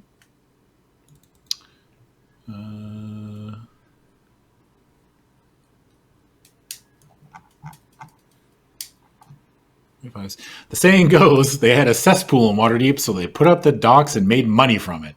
Dock Ward is as close to a cesspool of humanity as you will find in Waterdeep. Home to rogues and killers, center of traffic and drugs, contraband and dark magic, refuge of the wastrels from more well-to-do wards. What vices survive among the undead that infest those winding streets down by the harbor? The cerebricule shows interest in a dark, stinking doorway near one broken-down pier and in one of the docks themselves. The head behaves strangely, not answering clearly about how many pieces of the staff are here, if any. If you don't want to look in either location, the salt-stained shanties and clusters of slum houses and dock wards have nothing to offer you. So you get two choices. Yeah. This, either of those or leave. Okay. I'm going to choose the dark, stinking doorway at 52A. Yeah. Dark, stinking doorway. My name is Abraxas. You call my doorway stinky? Find the pieces of the staff. The docks import raw materials from all the realms. Wood, wool, food, fibers, metal and ore, clays and dyes, parchment and paper in 5-ton loads, ambergris? Is that how you pronounce that? Ambergris? Ambergris and potion ingredients in 3-ounce flasks, 1,000 products for 100,000 workers. In itself, though, Dock Ward consumes little from other lands. The docks export manufactured goods of every type to destinations in every kingdom. Wagon wheels to wagon wheels. Like the candy? Hurricane lanterns to Lanton, spears and swords to the missionaries in the jungles of Chult, pottery to the Moonshays and the Moonsea, cloth to the Chondal wood and the Winterwood, glass to dwarves, hatchets to elves, scrolls to halflings, everything to gnomes. A little bit of stank on that word. Yeah, because I fucking hate gnomes. Fucking hate them. Is it the character or is that you? I mean, both. Okay. I am the character. I'm an actor. In itself, though, Dock Ward sends little to other lands. The docks produce one commodity in great amounts, but it is for its own residents and seldom leaves the ward. Degradation. Wow. Degradation here. Yeah. You stand before a shadowed building, more obscure than most here. The shadowy entrance is barely visible even to your undead eyes. The door stands ajar. What is that foul smell? Says the weasel as you approach. The cerebricule complains too. Stinks. Stinks. Drugs. A drug den, as you suspected. Girding yourself for the worst, you push your way in. If you have been to the drug den, first time here, okay. The den is dark and squalid, but no more than its inhabitants. The forms in the bunk beds are motionless, probably unconscious from the drugs well before the effluvium hit. The little monster perched on the bedpost is so interested in them that it gives you only a cursory glance, and the mummies, although conscious, seem completely oblivious to your presence. You gaze at the water pipe they share and realize there is nothing in it, yet the mummies draw on it and slouch lazily in what seems a drug-induced haze. There's a picture for this. Yeah, scroll down. So good. It's so good. That mummy's got a hat. Yeah. Where did he get the hat? I think he stole it from somebody else. Yeah. These mummies are high. They're high as kites. All right. Are they reliving past sins? Are they compelled to repeat the self-abuse that plagued their lives? You watch their sluggish movements with disgust. The mummy with the ludicrous hat tries to clap another on the shoulder and misses several times. The third giggles and then stops as if in pain, then giggles again. Will you talk to the mummies? Yes. Attack? No. Why would I harsh their mellow? No, exactly. They're like getting high off the ghost of a hookah. They're like the ghost of the stuff that was there. Like, if you're a ghost, do you just get high off the ghost of things, right? Yeah. Investigate the monster or leave. I'm going to talk to the mummies. Okay, talk to the mummies. 97A. Hello. Mind if I get high on your supply? Don't bogart that hose. Yeah. Greetings, you say tentatively. After all, how does one strike up a conversation with a mummy? Oh there, says the one in the hat, and the others follow suit. You wonder if his bizarre headwear is supposed to mark him as the leader. What news, you ask? Don't you know? All three focus on you, at least a little. The leader nudges his companion, and this time he doesn't miss. He doesn't know, he exclaims, amused. Know what? You prompt. Cathexis! Time to celebrate! Celebrate! Echoes his dour friend, and the third mummy giggles hysterically. Resurrection for us all, friend. Down under the ground. New life, didn't you know? A grand celebration there'll be. Strix will see to that, puts in the giggler with another maniacal laugh. You may continue talking to the mummies if you like, although you know better than to mention the staff of Waterdeep, since they are probably looking for it too. Will you ask about their possessions, about Strix, and about the coming resurrection, about the little monster? I'll ask about the little monster. Nice little monster. It's like you can talk to the mummies some more if you want, but they won't give you anything useful. Yeah. They're high. They're not, they have no... Okay, 120B. You point to the odd creature watching the drugged mummies. What is that? And what is its business? Wait. What's that? Yeah, Everybody you guys stop. all see this too, right? Yeah. Also, what is its business? Does it work here? Does it make change? Like, Yeah. All the mummies shrug lazily. No idea, mutters the one in the hat, and another one giggles. Been everywhere of late, lots of them, crawling all over the place below. Keep an eye on the progress. For whom? Haven't the faintest. The faintest, drones the quiet one. You fight one. It disappears. Not supposed to attack them. Anyway. Or the big bosses get mad. You talk to it. It gets all smart and superior on you. Quick little buggers, but real bores. The mummies stare blearily about, unfocused. A giggling erupts from one, and then he's quiet again, in pain. They evidently know nothing more. Okay. I'm going to go back to 97A. Wonder if I can get anything from these people. look, that mummy not only has an amazing hat, which does always make them the leader. Mm-hmm. He is carrying a massive cane.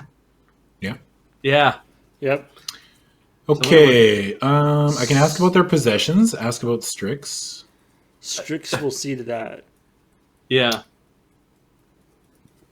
Yeah. I'm going to ask about Strix. 71B. Who is Strix? You jest, laughs the first mummy. Jest, repeats this next mummy, and the third one giggles. She's a right powerful vampire, begins the first mummy, then pauses uneasily. Centuries old, puts in the giggler. Never a one like her, oh no! His hysterical giggle erupts again. What do you mean? But the mummy just laughs maniacally. What does he mean? You ask the others. But the one with the hat rises to his feet, looking at you nervously. He shrugs. Always at the right place, he tells you, and nudges his depressed companion, who also gets to his feet. They move toward the door, and the third follows, still giggling. Hear folks talk, knows who to be friendly with, he explains, and he laughs a high-pitched bark that nearly pierces your eardrums. Before he can say more, his buddy pulls him out the door. I can stop them and attack. I can let them go. I'm going to let them go. Or follow them. Yeah. I don't think they can, well, I don't have an option to follow them, so. Oh, no, that's 64B, isn't it? You can Yeah, attack, 64B. follow them, or let them go. Oh, I can follow them, yeah. Yeah, let's follow them. 64B. Yeah, they're very interesting. Yeah. I mean, so far they're about as useful as you would expect, asking a bunch of questions of People who really are high? really high people, yeah. Yeah. You let the mummies get a little ahead of you, so they will not notice you following them. They change direction often, wandering through the winding streets like young dandies out on the town. And for quite some time, you have no idea where they're headed. Nice trip we're taking, says the weasel at one point. Any idea where to? A moment later, the mummies turn a corner and enter the city of the dead. Oh, now you have some idea, and you pick up your pace. When they enter the house of the homeless, you sprint to catch up, for once they are inside, it will be difficult to follow. Indeed, as soon as you descend into the house, you realize how hopeless the chase is now. You find yourself in a seemingly endless labyrinth, and there is no telling where the mummies went. Your luck is amazing, mutters the weasel. It took an hour to follow the mummies here. Mark off the time. Will you look around and try to find where they were heading? Or leave and look around the city of the dead, or else go elsewhere in Waterdeep. Man, I guess we're here. We might as well. I mean, if we were doing the time thing, that would have really sucked. Yeah. I'm going to go to 28A and see if I can find them. All right. Having entered the house of the dead, or having Having entered the house of the homeless and passed through the unadored entrance to its catacombs, you have no feeling of crossing to another universe. Wait, what? Wait. Great. Yeah. Okay. Yet the dimensional gate created by the ancient mage Anacaster has conveyed you imperceptibly to a realm of infinite winding tunnels and porous black rock. They extend to all compass points, as well as up, down, and as far as anyone has cared to explore. Air here is always slightly cool, no matter the altitude. Though you see perfectly in the darkness, you have kept to the tunnels lighted by the torches of the Guild of Chandlers and Lamplighters. On a winding route, you pass thousands of urns, the cremated remains of paupers and the outcast. For about 3/4 of the urns, the names of the deceased are carved on the rock above the resting holes. The others are anonymous. Now you stand in one of the main burial chambers of this mausoleum.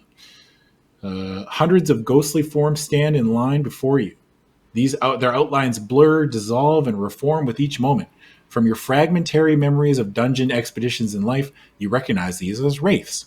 These evil spirits attain such intensity of personality in their lives that death and cremation could not curtail them. Congregating in small groups or standing solitary, rising from the black rock floor or penetrating the walls, the wraiths queue up beside the long rows of burial urns. The spirits fidget, fly up, and chatter to one another, though their telepathic voices do not echo from the walls. You find their air of eagerness or anticipation disturbing. It is impossible to choose, from between the row of ash jars and the row of spirits, which more strongly conjures the aura of death. But you have no reason to pick a senseless fight here, and the wraiths regard you as a fellow undead, for so you are. You may talk to the wraith on the left, on the right, or leave the house of the homeless and return to the surface. Oh yeah, this is a cool picture too. This is what we see. Yeah. God, I don't think we're going to get anything out of doing this. It's a sharp urn. Well, let's check out the sharp one, 143A. The bottom burial niche holds an urn exactly like the rest of these catacombs, a plain pot holding plain ash and bone. All that's left is someone named Sharp.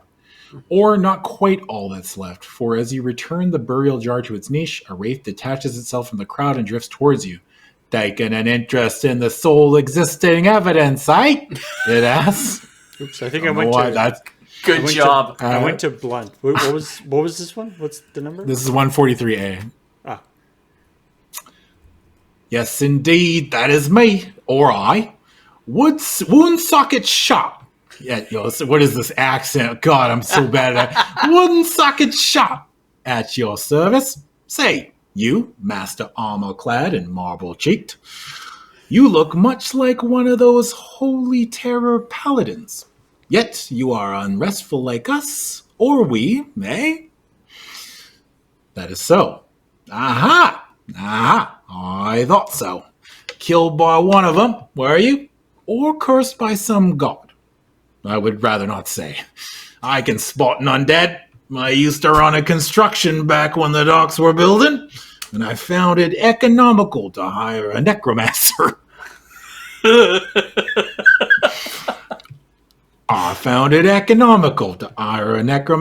Raise some zombies. Presto! Instant labor corpse. Jesus. Work 'em all day, all night, no breaks, no sick, just they eventually fell apart is all. That wizard, oh, what a grim face. I was inquiring of him once, I say a whiz. Hearing the sharp prattle on about atrocities committed for profit, you suddenly recall a necromancer in your own past. One who struck you with undeath? No, you remember now. This was long ago. You and your party of mercenaries ventured into a ruin to rescue some children who had vanished there. Foul monsters lurked there. For some reason, there were always monsters. You killed many, found the children, then had to face the wizard in a forgotten graveyard. 20 pairs of bony hands rose from the graves at his feet. You remember a little more. Sharp soon departs. Oh, wow! You don't respond. Yeah, I just like. Okay. He's like, you stopped listening. Yeah.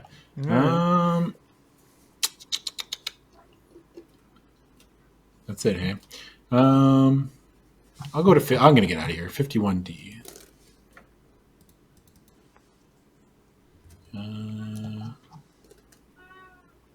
You You stand outside the house of the homeless. Even in a death, you feel the surface world to be fresher, more open than this tomb's cramped confines. Mark off the time you spent exploring. No thanks. Nearby are the Hall of Heroes and the Hall of Sages. Visiting each one of these takes a half an hour, as does wandering elsewhere in the city. Or you can go to the walls of the cemetery, taking essentially no time, and head for the city of Waterdeep. I feel like I'm just going in circles here. I'm going to go back to the city. Okay. Yeah. 2A. And then we need to pick a new... Every time I pick a thing, I just end up cycling back. So we did...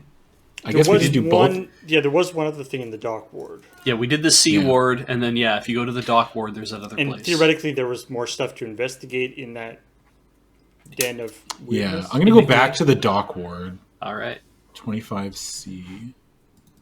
Okay, and then this is a blah, blah, blah, get here, cesspool, dark stinking doorway, and then there's one of the docks themselves, which is 48A. So, I mean, theoretically, there's stuff still in the drug place, but... Yeah, but I mean, like, we're not going to get to everything, right? I'm trying to see as much as it. 48A. Wooden piers stretch out into the harbor. Warehouses and fish markets and taverns cluster along the shore. On an ordinary day, the docks would be noisy, with fishers bringing in their catches, boats under construction and under repair, and vigorous trading in the markets. At night, the volume level only increases. Revelry inside and outside the taverns. Boisterous sailors picking fights on the wharves. Indigent musicians rehearsing their instruments at open windows, playing by moonlight to save candle wax. Now the docks lie as silent as the rest of Waterdeep. The effluvium crawls over the dock area, wisps of the stuff dancing like ghosts on the chill wind. But there's a discordant note, a body lying on the dock nearest you. Approaching it, you see it as it is no man.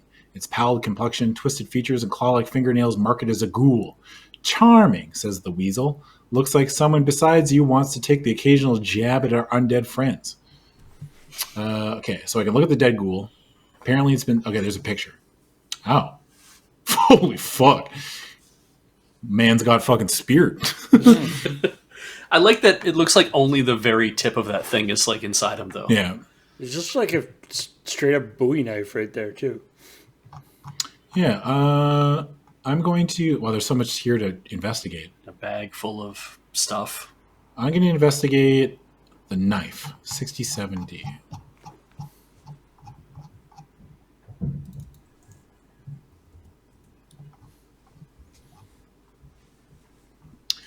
This knife is no weapon, but a jagged-bladed fish scaler, crusted with scales. Human fishers use these, but markings on the handle identify this as merman work.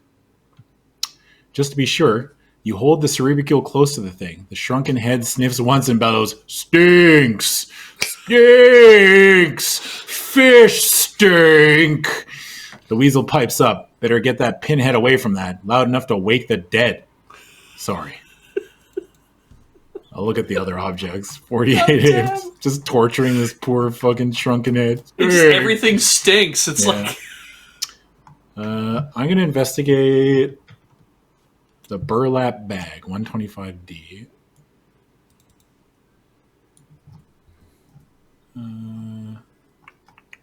The burlap bag looks like an ordinary cloth rucksack with straps allowing you to wear it across your back.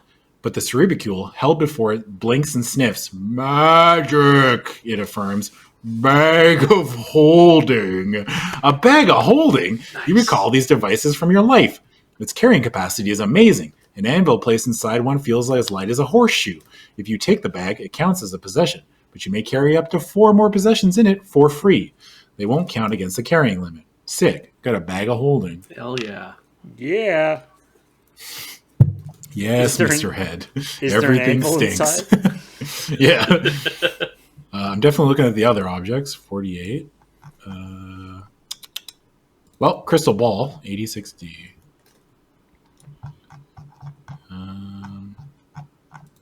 Gonna call it right now. You're gonna have another memory trace. Right here? I bet you. You're gonna look at that crystal ball. You're gonna have a memory trace. There's no question that the crystal ball is magic. It glows with a muted light. Perhaps this is a powerful magic artifact that slew the ghoul. Hope rising within you, you hold the shrunken head close. The head sniffs for a long time. Glows, it decides. Zean dark. Won't ruin eyes when reading. It's a flashlight. Ah, yes, because everyone in Waterdeep's looking at the health of their eyes. Oh well, says the weasel. You may take the crystal ball if you wish, but darkness already means nothing to you. I'm taking it out of the sake, just for the sake of, you know what? Tell me not. 48A. Okay. I gotta go back.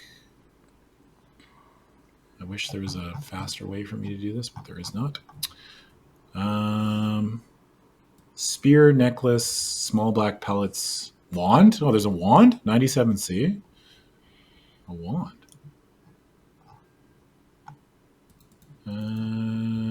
Oh, there we go. The wand is about a yard long, striped, with a round painted ball at the end. The jagged base shows it has been broken. Several feet away is a piling where the wand apparently was mounted. You can see its base there. The head, sniffing at the wand, announces, "Protection. Protects from heavy waves. Waves cannot destroy docks when this is in place." Uh-oh. There are few waves in protected Waterdeep Harbor.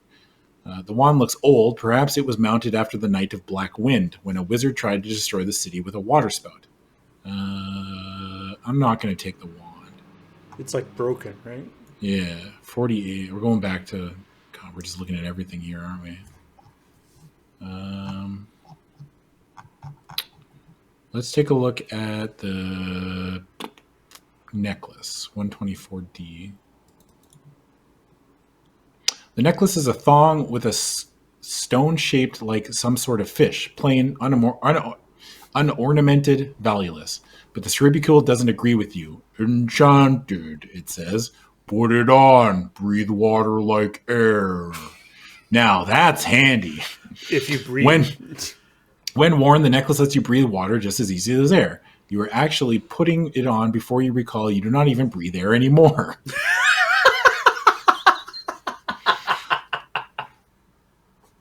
You may take the necklace if you choose, but as an undead, you can eat, or you can already survive, if that's the word, in water as easily as air.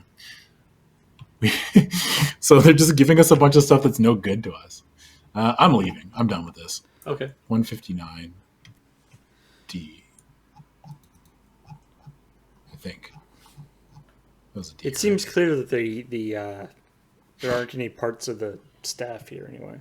Yeah, mark off the time you spent at the dock. If you haven't already, nearby is what looks like a tavern. Noises occasionally emerge, too faint for you to interpret.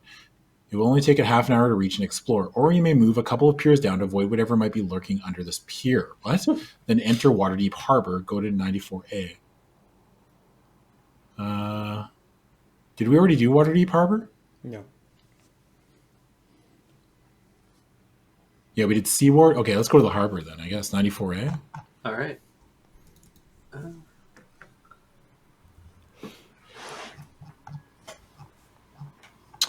right. Standing among the docks, you look out over Waterdeep Harbor. No wind is blowing, and the only motion in the water should be a faint ripple of waves. But far out in the harbor, you see an indistinct turbulence, Abraxas whirlpool. You walk between the docks and march straight down into the water. It's an eerie sensation. As one of the living dead, you know that exploring under the water will not harm you. Since you do not breathe, you cannot drown, and yet you pause, with a twinge of apprehension held over from life, just before you plunge yourself fully into the harbor. The weasel, the spokesman of your subconscious, voices your worry. "No, don't go down there. We'll drown." You cannot quite rid yourself of life's fears. Still, you have a mission. Submerging yourself fully, swimming and walking along the harbor bottom, you press on. After a few minutes, the weasel says, "Guess I haven't adjusted to being dead yet. It's all in the thinking, you know." Air bubbles forth from the shrunken head's mouth, and you peer down at it. With the telepathy of the undead, you ask, "Are you all right?" "Salty, but it's all right." I like this head. The world below... It's going to just soak up a bunch of water and start to get larger and larger. Yeah. The world below is bizarre and fascinating. Schools of fish, unaffected by the effluvium, dart here and there, feeding. Some, bolder fish, sidle up and nibble at you, but you are undecaying flesh has no attraction to them. They swim off, uninterested. The harbor bottom is free of large plants and utterly devoid of the trash typically found at the bottom of harbors. You dimly remember that mermen hired by the city keep the harbor clean. Yeah. Still, it's better to swim than walk. A thin layer of mud coats the harbor bottom, and walking only stirs it up. You can see in these depths nearly as well as in the air above, but mud still obscures your vision. At the edge of a gravelly slope above deeper water, you almost wish for blindness as you spot the whirlpool. In the distance, a veritable tornado of water descends from the water's surface to touch the harbor bottom. Ice flows from the spiral down the length of the funnel to the whirlpool's narrowest point, where it touches a lighthouse. Built much in the human fashion, the lighthouse stands at the harbor bottom, tall, simple, and elegant, topped by an enclosure for its magical light. This is the Merman's Lighthouse, guiding the merman patrols that guard the entrances to Waterdeep Harbor, while at the same time providing a subsurface beacon for ships above. But its light is now eerily shrouded. Beside the lighthouse is a garden, something of a park for the sea for the mermen, where underwater plants grow and rare sea life prospers. You are not alone in observing this whirlpool. A few dozen yards from you, towards the lighthouse, floats a sentinel, a merman astride his steed, a giant seahorse. You can see a little of his expression at this angle. It's unhappy, worried. What does he know of the danger above? Would he help you, or would he take you for the enemy? You may approach the merman in a friendly fashion, attack him from behind, although you can recall this wasn't your usual practice in life, or alert him to your presence and attack openly. Or you may leave for the harbor altogether, returning to the city proper, emerging the countryside of Waterdeep. So first things first, ad break. Okay. I need more water too. Yeah, that's fair. Yeah. Huh. Because there's the thing, the guy said, come see me at the whirlpool. Yeah, if you need help. See me at the whirlpool if you want a real fight. He said, see me at the whirlpool if you need help, but you better have something to show me. And you don't actually have anything to show him yet. So. Nope, sure don't. Got a bag of holding. But Paul, I saw a picture of mermen assaulting a dolphin, and that's been the driving force behind every decision I've made. Right. So how do you feel about dolphins, merman? Yeah. All right. Quick commercial break, and then we'll be back. Yep.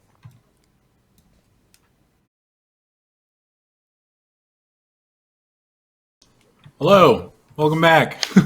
We're about to interrogate a merman. What up, merman? Friendly, right? We were just talking, and I don't think we're going to make it through this book.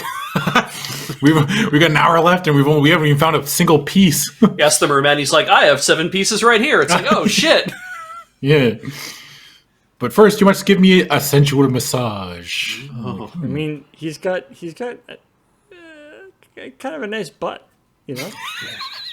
Hey, I usually don't like mermen, but he's got a nice butt. Usually mermen don't have like 2 legs. Yeah. All right, so I'm gonna approach the merman in a friendly fashion. 123F. That's a ways away.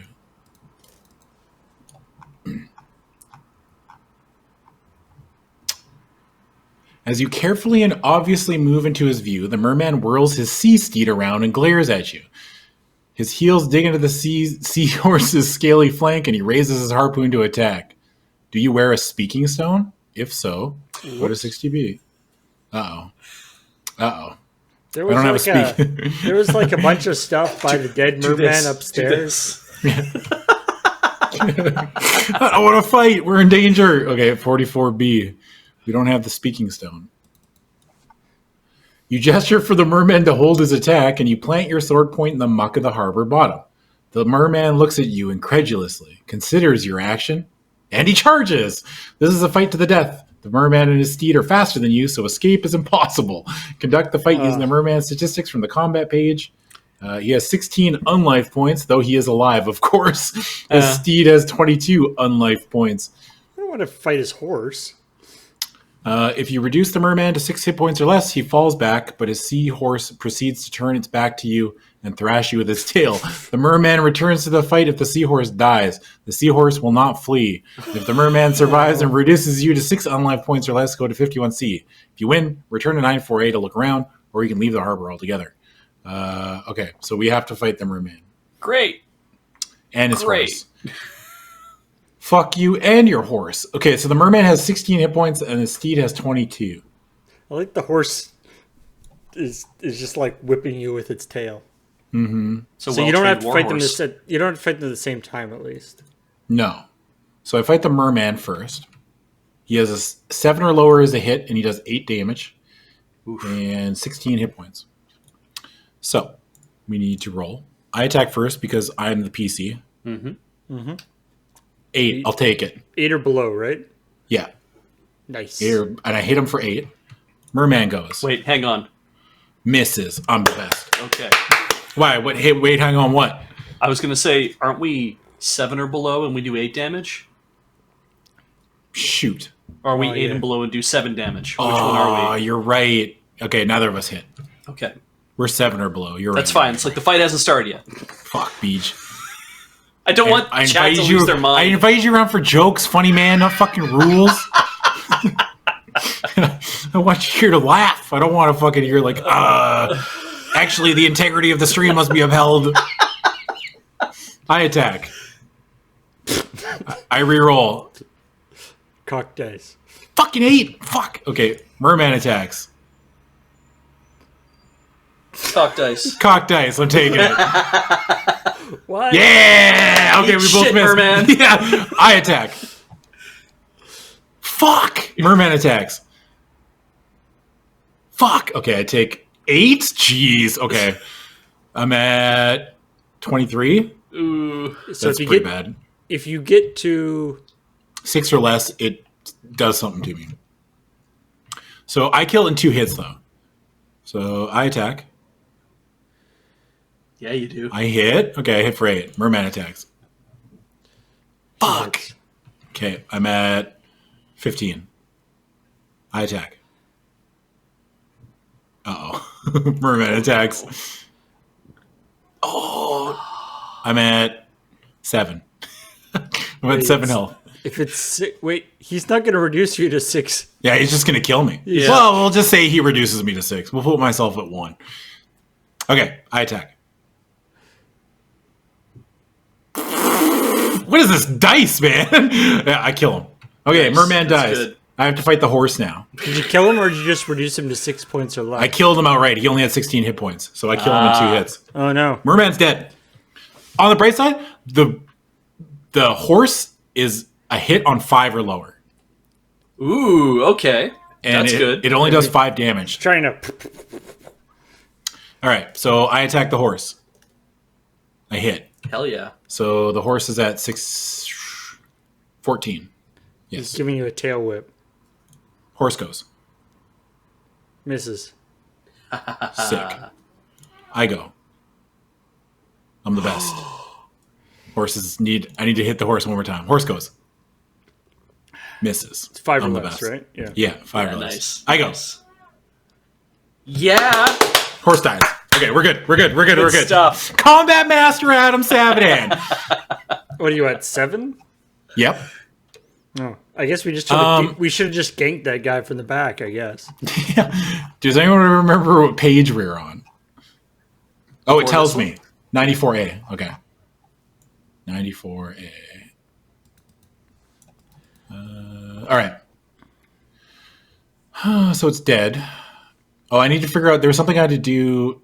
Is there anything different? It just said like if you win, you get to go look around, right? You can go to 94A and you continue to look around, or Yeah. then you can decide to leave. Well, let's see what the harpoon has to say. 96. Oh, let's investigate this sea. Oh, let's You cannot investigate the examine. seahorse. It's dead. You cannot examine the harpoon unless the merman is dead. Check. Leave. Go to merman is dead. However, keep reading. The harpoon is an ordinary weapon. The cerebricule says there is no enchantment on it. It inflicts 8 points of damage with each blow, but you are unfamiliar with its use. Your die roll to hit with the harpoon is reduced by 1 from the roll you need to use with your sword. If you wish to take it, it counts as a possession. That's it? worse than your gun. Worse than Yeah. your sword. Where's our gun? We have a gun. He just pulls out. He just pulls out a glove. Holy shit! Bang! Doesn't work underwater though. Yeah. Well, the seahorse is dead, so we can't investigate the seahorse. Belt and canteen, 86A. What? I'm guessing the merman was wearing it. I guess so, yeah. You see that the merman wears an ordinary leather belt treated to resist water damage. From the belt hangs an ordinary-looking metal canteen, but mermen don't need canteens. What can it contain? You cannot get a good look at it if the merman is still alive. Oh, well, but if the merman's dead, keep reading. The canteen contains a dozen small black pellets. You remember what they are, too. Weapons.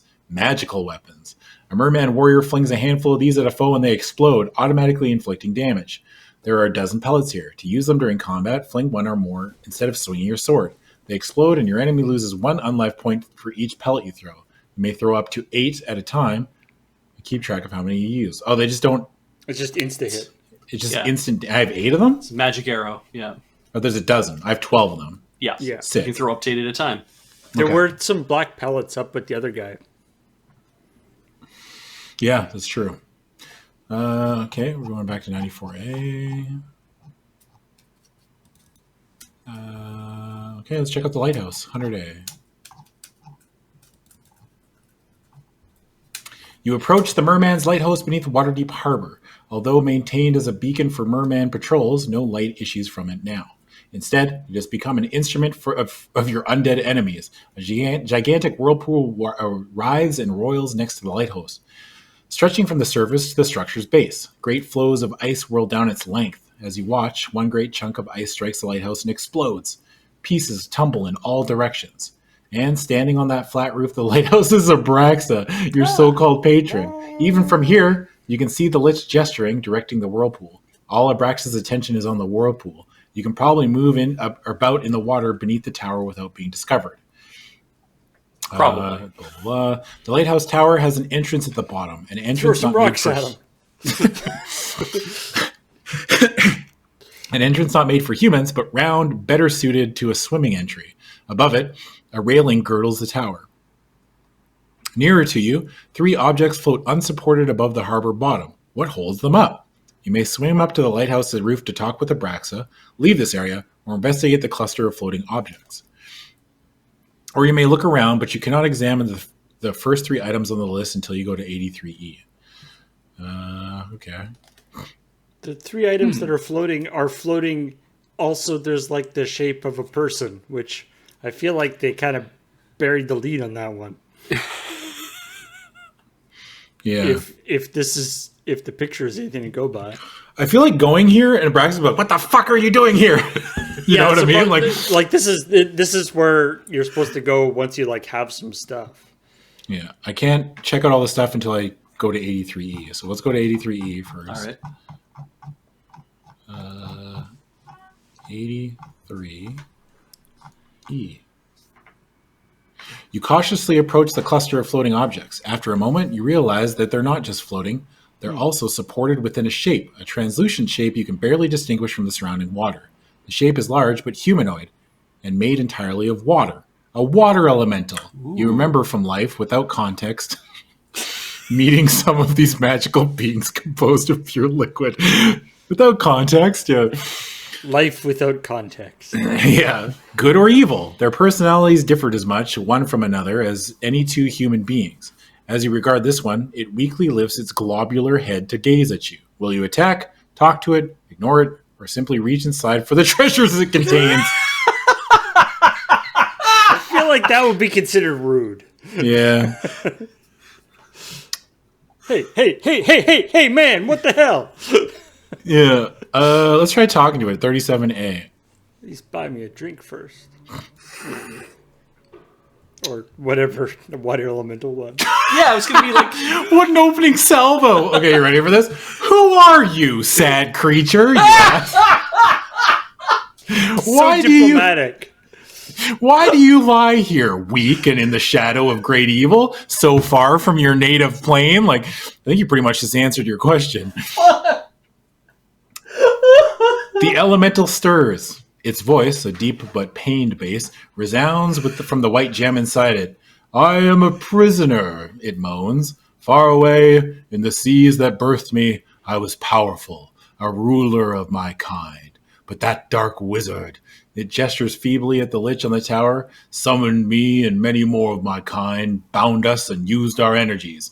It converts great quantities of water into some horrid red fluid, like mortal blood, that drains down deep under the ground. Senseless, awful. Can you help me? It begs. Do not let me perish in this dismal dimension, alone and friendless. Remove the dark gem from my person. It binds me here and slowly destroys me. But please, use your blade, not your hand, for the gem would harm you as well. Obligingly, you carefully push your blade through its torso, like putting a straw through a soap bubble. Catching the dark gem, you flick it free of the elemental's body. The gem disintegrates as soon as it reaches the outside water. Free! The elemental shouts in your mind, and the water churns as it swims upward joyfully, powerfully. I am indeed grateful. How may I help you, warrior? Well, Genie. Do you know anything of the Staff of Waterdeep? You ask. I seek it to destroy that guy. What? Gladly, I would help you with that. Gladly, I would help you with that quest. Yes, I know of a piece of the staff, a piece made of unmelting ice. I saw it plunge into the lighthouse tower, and I escaped to toss it upon the currents. They carried it far from here, to the cave of a moray eel. So specific. Come, I will take you there. I've already found. If you already possess this piece, if you've not already found it, go to 137A. Come. Nice. I'm just surprised they just did a thing. Yeah, it's like all the things that they give you choices about, and then it's like, yeah, you just do it. Oh, we're not done yet. Just everybody hold up. Okay. The elemental swims along slowly to accommodate your less skillful progress toward the distant merman garden. The Lacedons, foul carrion eaters, have scoured the whole harbor looking for the staff. If they have found it, we are lost. Hurry, for our goal is just ahead. Mark off a half-hour travel time. Near the sunken garden of the mermen, the elemental comes to a halt and points out a hole in the harbor bottom, a hole large enough for a moray eel, but not for you. There's where the piece of the staff disappeared. One last thing. The elemental reaches within its own body and pulls out the white gem, extending it towards you and dropping it in your hand, but still touching it. This is a speaking stone. Awkward. Good, got it. I killed a guy because I didn't have one of these? Yeah. This is a speaking stone, the elemental says, its voice now coming from the stone in your hand. It will allow you to converse with mortals and living beings. I hope it is of use to you. Now my dimension calls to me.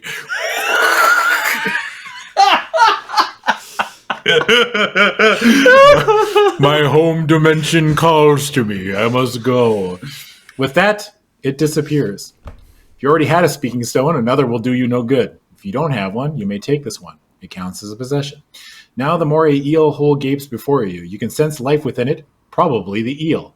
You're not going to, begins the weasel. No, you say, moved by the sheer folly of the idea to answer your own subconscious mind.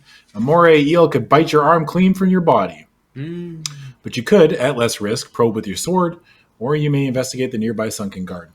I'll probe with my sword. Probe with your sword. Maybe you can talk to it with your speaking stone. Probably not. That would make sense. 99B. You carefully poke your sword blade into the cave, cautiously scraping around the walls for the staff. Suddenly, the cave's occupant lunges at you. You swing wildly to block the bite of a huge moray eel, except it is merely a small hermit crab that scuttles out of the cave. It quickly scurries away from you. You sense no other life within the cave. If you had a living spirit, you would probably laugh. Great, said the weasel with asperity. I almost died all over again. You were so startled. Now that it's safe to reach inside, you grope for only a moment or two before your hand closes on something smooth, hard, and cold. You pull out the ice piece of the Staff of Waterdeep. Hooray! Check off this piece on your bookmark list and take it with you. It does not count against your limit of 8 possessions. Wow, there's a limit? Haven't been paying attention to that. Okay. Well, you got the bag of holding now, eh? Oh, yeah, I just put it in the bag of holding. Okay, let's see. Now, let's go elsewhere. 119F.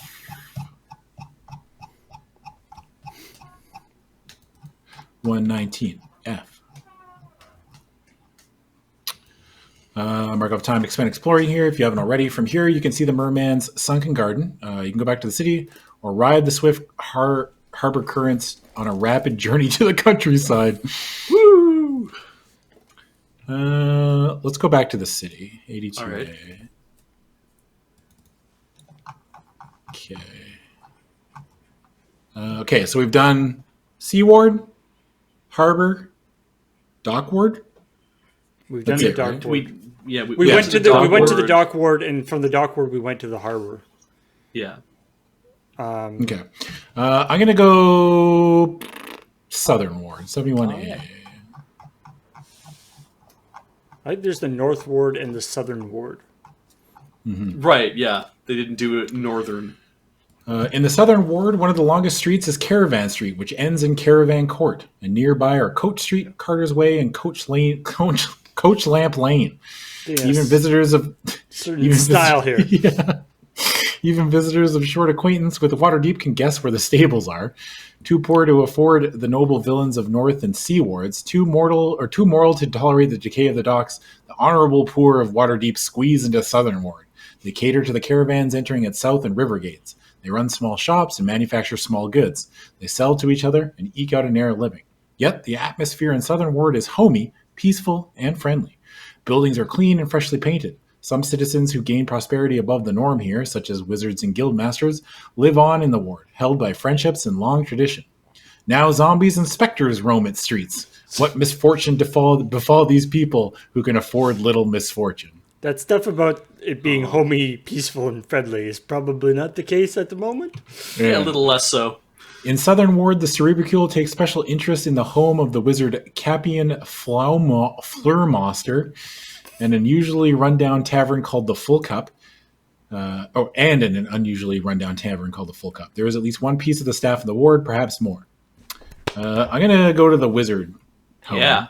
76A. Capian Flurmaster. Among the poor dwellings of Southern Ward, Capian Flurmaster's home is a small, rich two-story building. It stands as conspicuous as the wizard himself would among a crowd of shopkeepers. Wow, I had a hard time with that sentence. The house's front door has been torn off its hinges. It lies on the street, yards from the doorway. Cautiously, sword in hand, you enter the home. Inside, it is still more obvious than other dead have arrived before you. The house is stripped bare of possessions. Every stick of furniture has been taken, every hanging and painting and decoration on the walls pulled down and carried away. Operating on the assumption that anything in the wizard's house could be magical, the hordes left only litter and wreckage. But wait, two zombies just carrying a couch. I've got his magical couch. Yeah. But wait, you hear shrieking and wailing upstairs. Still cautious, you ascend the stairs and creep down a hallway. Before you quite reach the open door ahead, you feel invisible waves of magical energy beating at you, feebly trying to force you back. From within your armor, the Cerebricule announces, "Warding magic, gainst evil ahead." So that's it. Undead you are, but not evil. Mm-hmm. This magic has little effect upon you, or, you realize as you reach the doorway, upon the ghosts. This study is lit by a brazier standing atop a tall bronze tripod, and the light illuminates a scene out of Nightmare. At the room's center is an elliptical, unbroken line of chalk, a wizard's protective ward. Outside it, beings of horror circle, screaming. Monstrous things, ghosts, spirits, haunts, the incorporeal undead, winged skulls with snapping jaws, faceted insect eyes and rending mandibles, spindly humanoid beings with rubbery mouths and sharp teeth, uttering cries of hatred. The two targets of their hate stand within the protective ward. One, a tall, thin man, wearing traditional wizardly robes, brandishes his staff desperately against his intangible enemies. The other, a girl of perhaps 16, has an ingenue innocence in her features. She wears the practical garb of a wizard's apprentice and an expression of terror. Given the magical equipment at their feet, you suspect they were engaged in potion research when the effluvium hit. Their protective ward, intended to confine magical accidents to the boundaries of their own area, served instead to fend off the effluvium's attack. Their life spirits will still grow brightly. But how long can the ward last? Again and again, the spirits hurl themselves at the invisible barrier protecting the two humans. With each attack, They seem to penetrate a nail's breadth farther into the barrier. Soon, they will break through. Can attack the ghosts. I'm at 7 health. Isn't that the little guy down in the corner? Isn't that the same as the guy that was in the drug den? Oh yeah, it's one of those. Oh yeah. Don't mind him. We don't know why he's here. Well, I can just watch what happens. You should like sit back and be like, It says you may attack the ghosts or try to chase them away or try to persuade them to depart. Yeah. I don't think the ghosts are going to listen and be like, hey, fellas. They're like, yeah, you're right. We are being a little bit ridiculous, aren't we? take a seat. Yeah. Guys, come on. Guys. Come on, guys. Like, okay. Look at yourselves.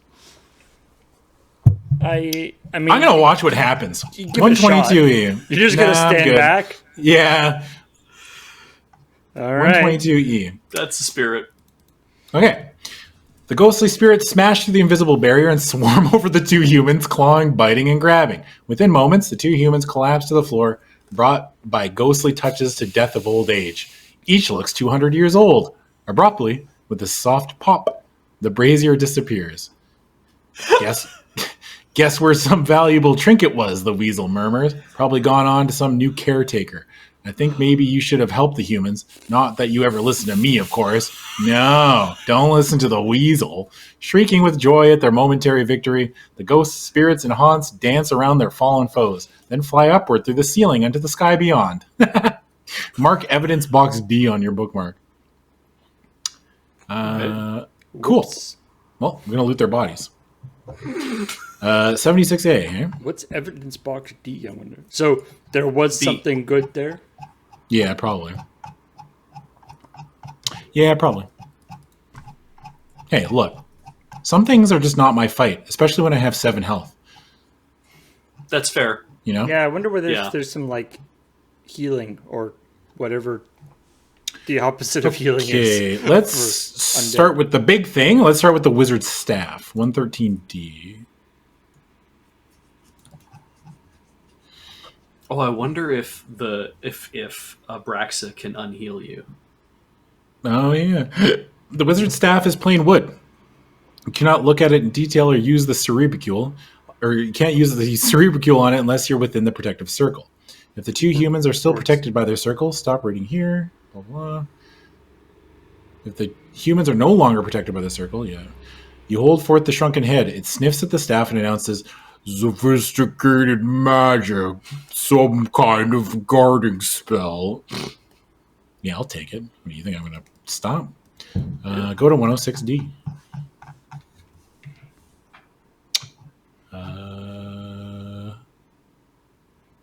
You pull on the magician's staff. Even in death, he grips it tightly.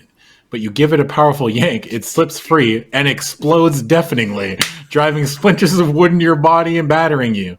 Any object in the room that you haven't already collected is destroyed. Oh my god. Your own possessions are unhurt, but that is more than you can save for your body. Subtract 10 life points from your current total.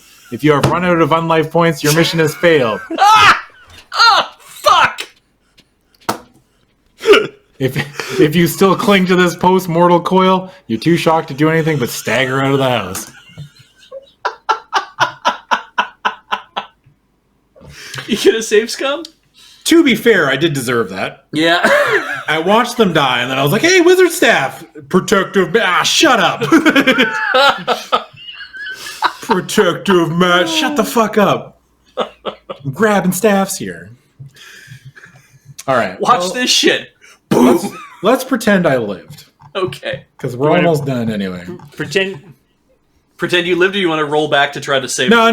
We're not going to save scum this. Everything's been destroyed. Okay. 65E. We stumble out of the house. There has to be some consequences to my actions, right? That's fair, yeah. So you're at 1 point, you're going to call it. Yeah. Okay. I'm at 1 health. Okay. You depart this sad scene, descending to ground level and leaving the home of Capion Flurmoster far behind. Mark off the time spent here. The tavern that interests the cerebicule, the full cup, lies within a half hour's walk in southern Ward. Yeah, we're going to go to 84A. Wow. I'm surprised that they're doing. I know we're not doing the time thing, but I'm surprised that because they were like, when you're in the ward, time isn't passing, was what they said at the top of the thing. Yeah. Unless Yeah. it is, I guess. Yeah, unless it is. So Yeah, without consequences, Adam will never learn. It's true. Reaching the corner of Coat Street and Carter's Way, both of them, by their smells, fully justifying the allusion to horses, you choose to enter the premises of one of the Southern Ward's seediest taverns, the Full Cup. You must have seen hundreds like it in life. At least, you think so. You don't remember. A scarred bar stands against the walls, racks and rows of bottles behind it, stools lined before it. All around the tavern, patrons, living, human patrons, lie slumped, felled by the effluvium, in positions not so different from those of drunkenness. Many tables and chairs have been smashed as if in a fight. I haven't been here before. Check the time on your bookmark. If it is between 6 and 7 p.m., go now. Oh, man. I kind of want to pretend it's between 6 and 7. Yeah, let's do it. 142. It is definitely between 6 and 7.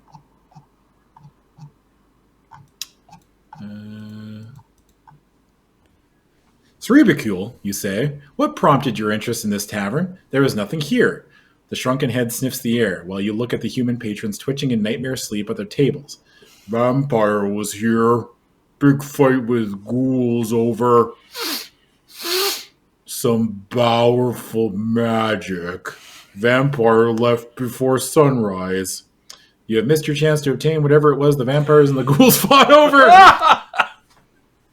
There is nothing of interest here now. Mark off the time you spent getting here and go to 146D to leave. All right. All right. These are the Choose Your Own Adventure books I know and love. Outside the Wreck Tavern, bodies of ghouls litter the twisted street. The vampire was far outnumbered for whatever good that did the ghouls. The struggle was guaranteed that the Full Cup, should it ever return to business, will be leaking for a while. Yeah, very good. Okay, this Rubicule says the only other place interested in the ward is the wizard. Yeah, we've already done that. Mm-hmm. Sure have. All right, 82A. So we're back to. So there was at least one piece of the staff here. Yes, probably But- multiple. But either the vampire got it or it was something to do with the wizard. Yeah, we could go back to Abraxas right now and be like, "I found a thing." Like, Yeah. you only found the one. What do you mean? I mean, it might be fun to check it out because we are probably running a Yeah. little low on time here. Yeah. So we got to go back to the harbor, 159F, right? Back to the harbor. And then... Jeez. Marvelous harbor. Dude, there's so much good art here that we didn't get to. Every time I scroll by it, I'm like... Okay, blah, blah, blah. Oh, did I read that? I don't think I read this. Okay. The Marvelous Harbor, which gives the town its Yeah, name. you came in through a different way. Oh, yeah. Yeah. The Marvelous Harbor, which gives the town its name. In your life, you recall, it looked lovely, but now, with the undead perceptions unable to comprehend beauty,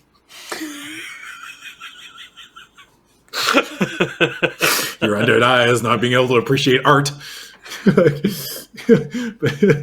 you see only ice floes drifting in slush, and that whirlpool, a maelstrom 100 feet across. It makes a travesty of the harbor's reputation for shelter from storm. At least one piece of staff out there, mutters the shrunken head. Looking How'd again that at the work? whirlpool, yeah. Thinking of the power it required, you shrink at the prospect of facing the lich that created it. And Abraxas said its partner, Haraunt, had more power to spare. You hope the staff of Waterdeep is as mighty as the liches seem to think, or your quest is hopeless. Right, says the weasel pointedly. Going in or not? Since you do not breathe and are immune to cold, you can walk the underwater as easily as on land. Or rather, the same agony. Wow. Damn, all right. Okay, so 94A, we're going into the harbor, and we're just gonna... Yeah, go get the ice piece 11 more times. Ah, genius! Okay, we've read all this, blah, blah, blah. If you've been here before in this adventure, Go to 154D. So... 154D...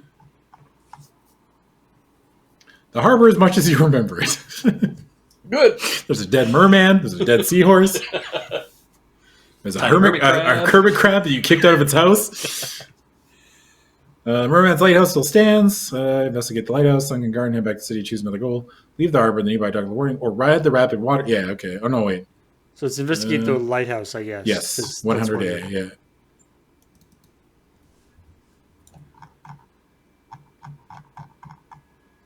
Well, that's cool. That shows there's a thing with the lighthouse, I guess. That shows like the picture. Yeah, we saw that this is where the water elemental is. Oh, okay. You approach the Merman's lighthouse beneath Waterdeep Harbor. Although maintained as a beacon for merman patrols, no light issues from it now. Oh yeah, we've done this. Okay, so if you've been to the Merman's lighthouse before in this adventure, stop reading here and go immediately to 116E. Okay, so 116E. The floating objects, the gems, and bottle are all gone, but the whirlpool, the lighthouse, and the lich are still here. If you've already spoken to Abraxa here, you decide it would be a terrible idea to visit the lich again. I didn't already speak to Abraxa, though. So you have to go back and look around, okay, I guess. So 100A, yeah. So that's interesting, though. You would have missed out on the water elemental now. You can't go back. Or you can't see yeah, I guess... So whirlpool? 86G? 86? Yeah, sure. Yeah, 86G. I feel like we got through the other books faster than this one, right? This one feels like it's been slow. I think the Catacombs books are probably a lot longer.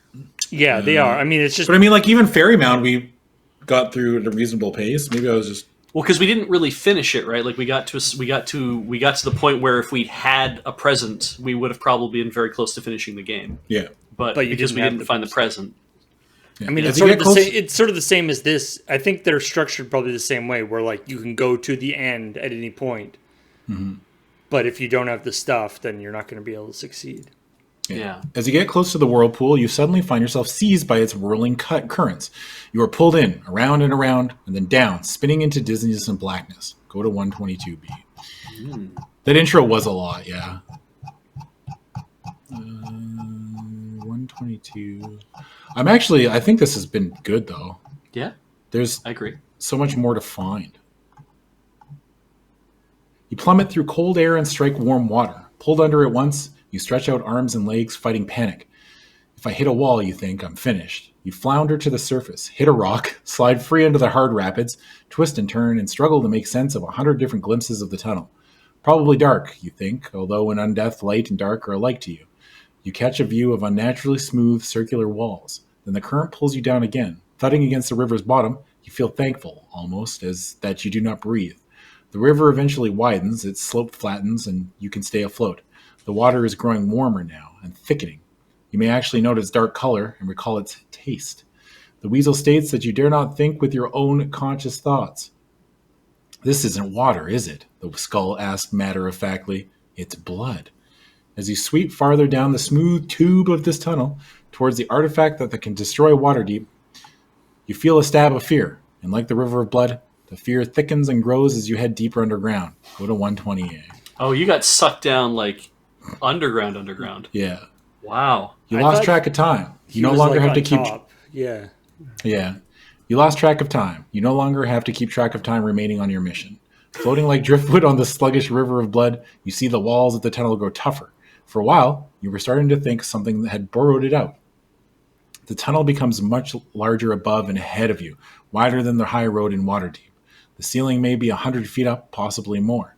You have no way to estimate. A wind, cold compared to the blood water, sounds a deep bass note as it rushes down the tunnel, and you think of an organ pipe. Steam rises in clouds from the crimson liquid fluid. God, I can't read. A dank, meaty smell rises with it. Through the stream, you see bones lining the tunnel. Bone filaments crawl up the walls like ivy on a church, stretch across the ceiling, and grow thick down the other side. The vast structure is shot through with holes, and it bulges in spots with protrusions that resemble human skulls and limbs. At the filament ends, hand and finger bones hold many items, and the bone grows to cover them as you watch. Animated skeletons crawl over the filament ends, suspending themselves in contorted positions.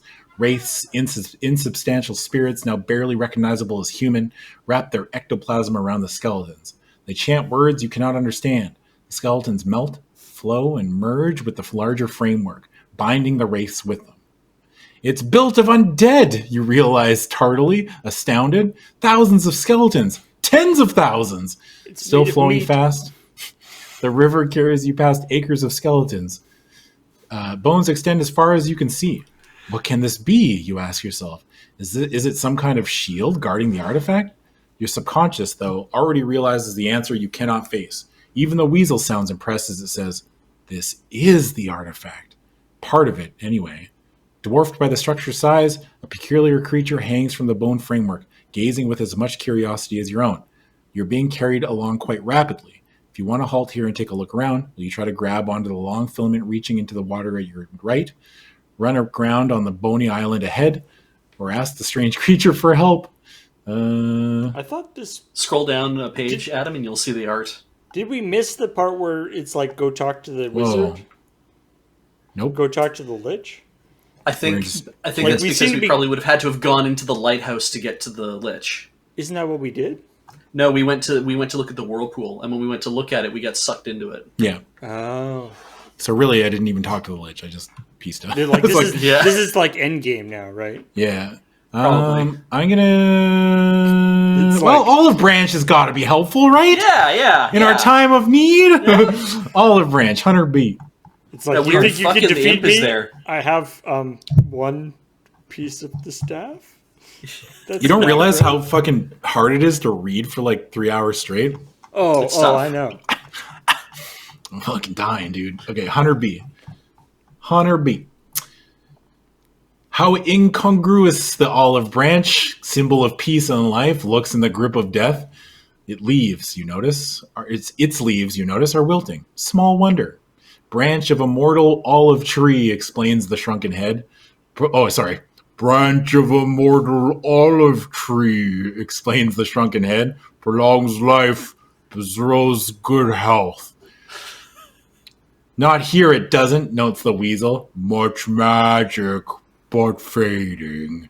Aw. Even as you watch, the branch droops. Soon the leaves wither, and you suspect that, given time, the wood will turn to dust.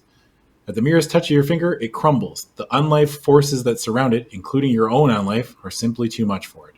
The branch is not useful, but it renews your resolution to defeat the undead menace. You're filled with determination, I guess. All right, Go back to 120A. Yeah, I'll keep looking around. it fills you with determination, but not in a useful way. Yeah. 120A. Is there anything else I want to look at?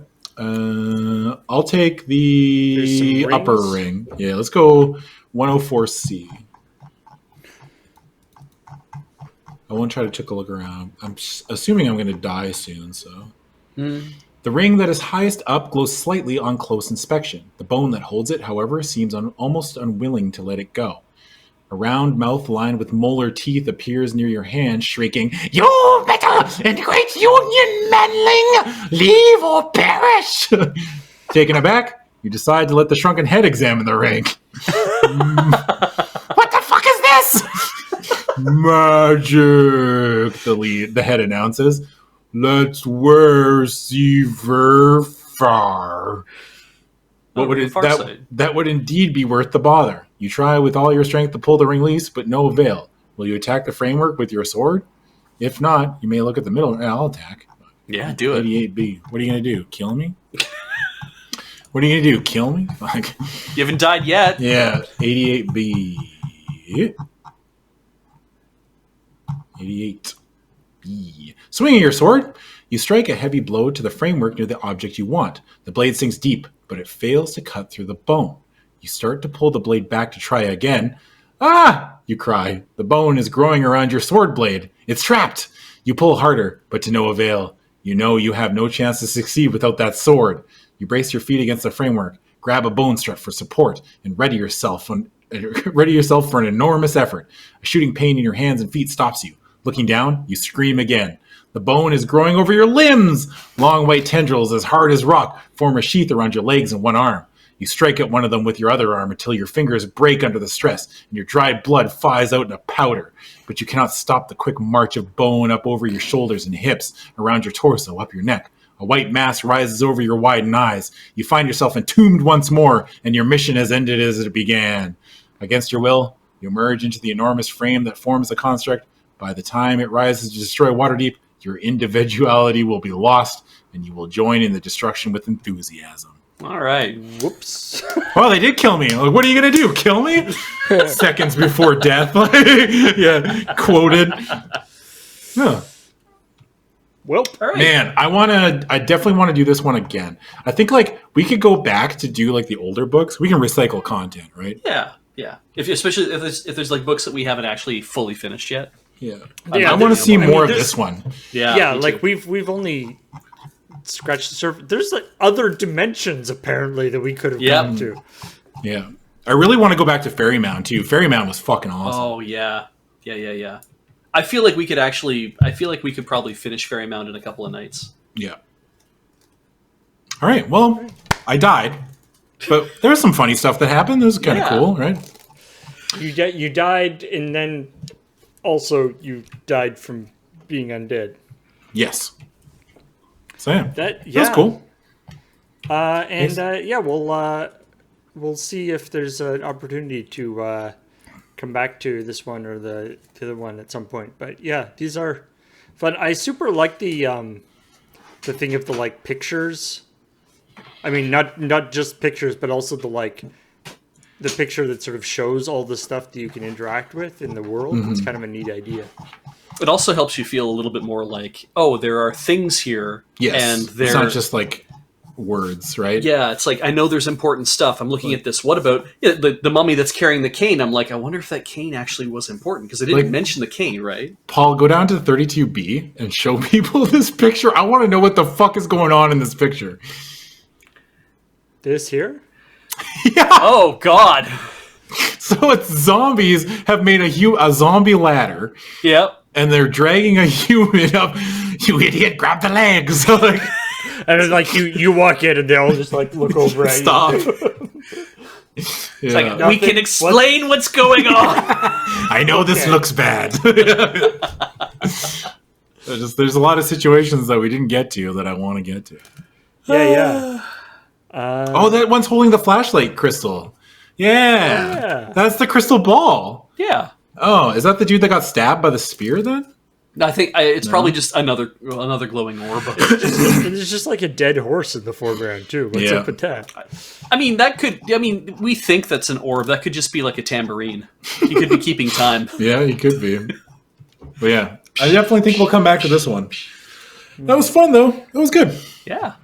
I enjoyed that. So yeah, I mean, we'll say goodnight now, and then Yeah.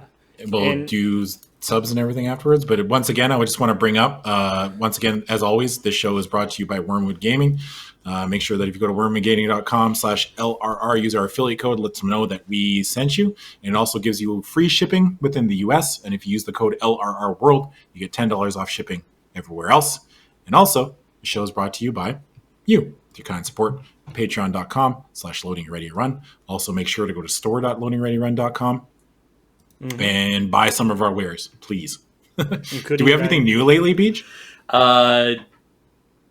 No. Ah, I think not right now. We don't. But Desert Bus for Hope is coming up, Yep. and you can go to desertbus.org and you can see everything that's going on. But when Desert Bus starts, and we'll talk about that in a second, there will be wares to buy there as well. As well as yes, as Sarah in the chat pointed to, the shirt.desertbus.org is also the official Desert Bus shirt. And I believe it's active now. Yay! that was fun, friends. Thank That you, was Paul and very Beej, good. for hanging out with me while I read a book. That was a blast. Yeah, that was super neat. Hopefully, you both had fun. Yeah, there was some good stuff in this one, but I'm excited to see more of it at some point. Yeah. I'm gonna have to- I'll there's take a- there's a lot of text in this thing. I know that one of the other books is like "You Are James Bond," and I didn't read it through yet, so I haven't like read the intro to see if it's like as weird as these ones are. But Okay. Wow. man, I just want every choose your own adventure book to be like this, right? I don't want it serious. I don't want to fucking Right. like. I don't want to play like a traditional like high fantasy adventure, right? Where I'm like a hero or whatever. I like this like you're a paladin, now you're a zombie, and everything's fucking weird. You know what I mean? And Like, you've got a weasel that's talking to you. yeah. It's not a weasel though. It's your own thoughts. Yeah, and then there's a bunch of mummies smoking a hookah. Like, okay, cool, I guess. I feel like if we had started the show, like if we had just been like, fuck the intro, let's just start, and it's like, and then the weasel said, and you're like, what? What? What weasel? Yeah. All right, friends, that's it. I gotta give my voice a rest. I'm dying here. That makes sense. All right. Talk to y'all care. later. Bye.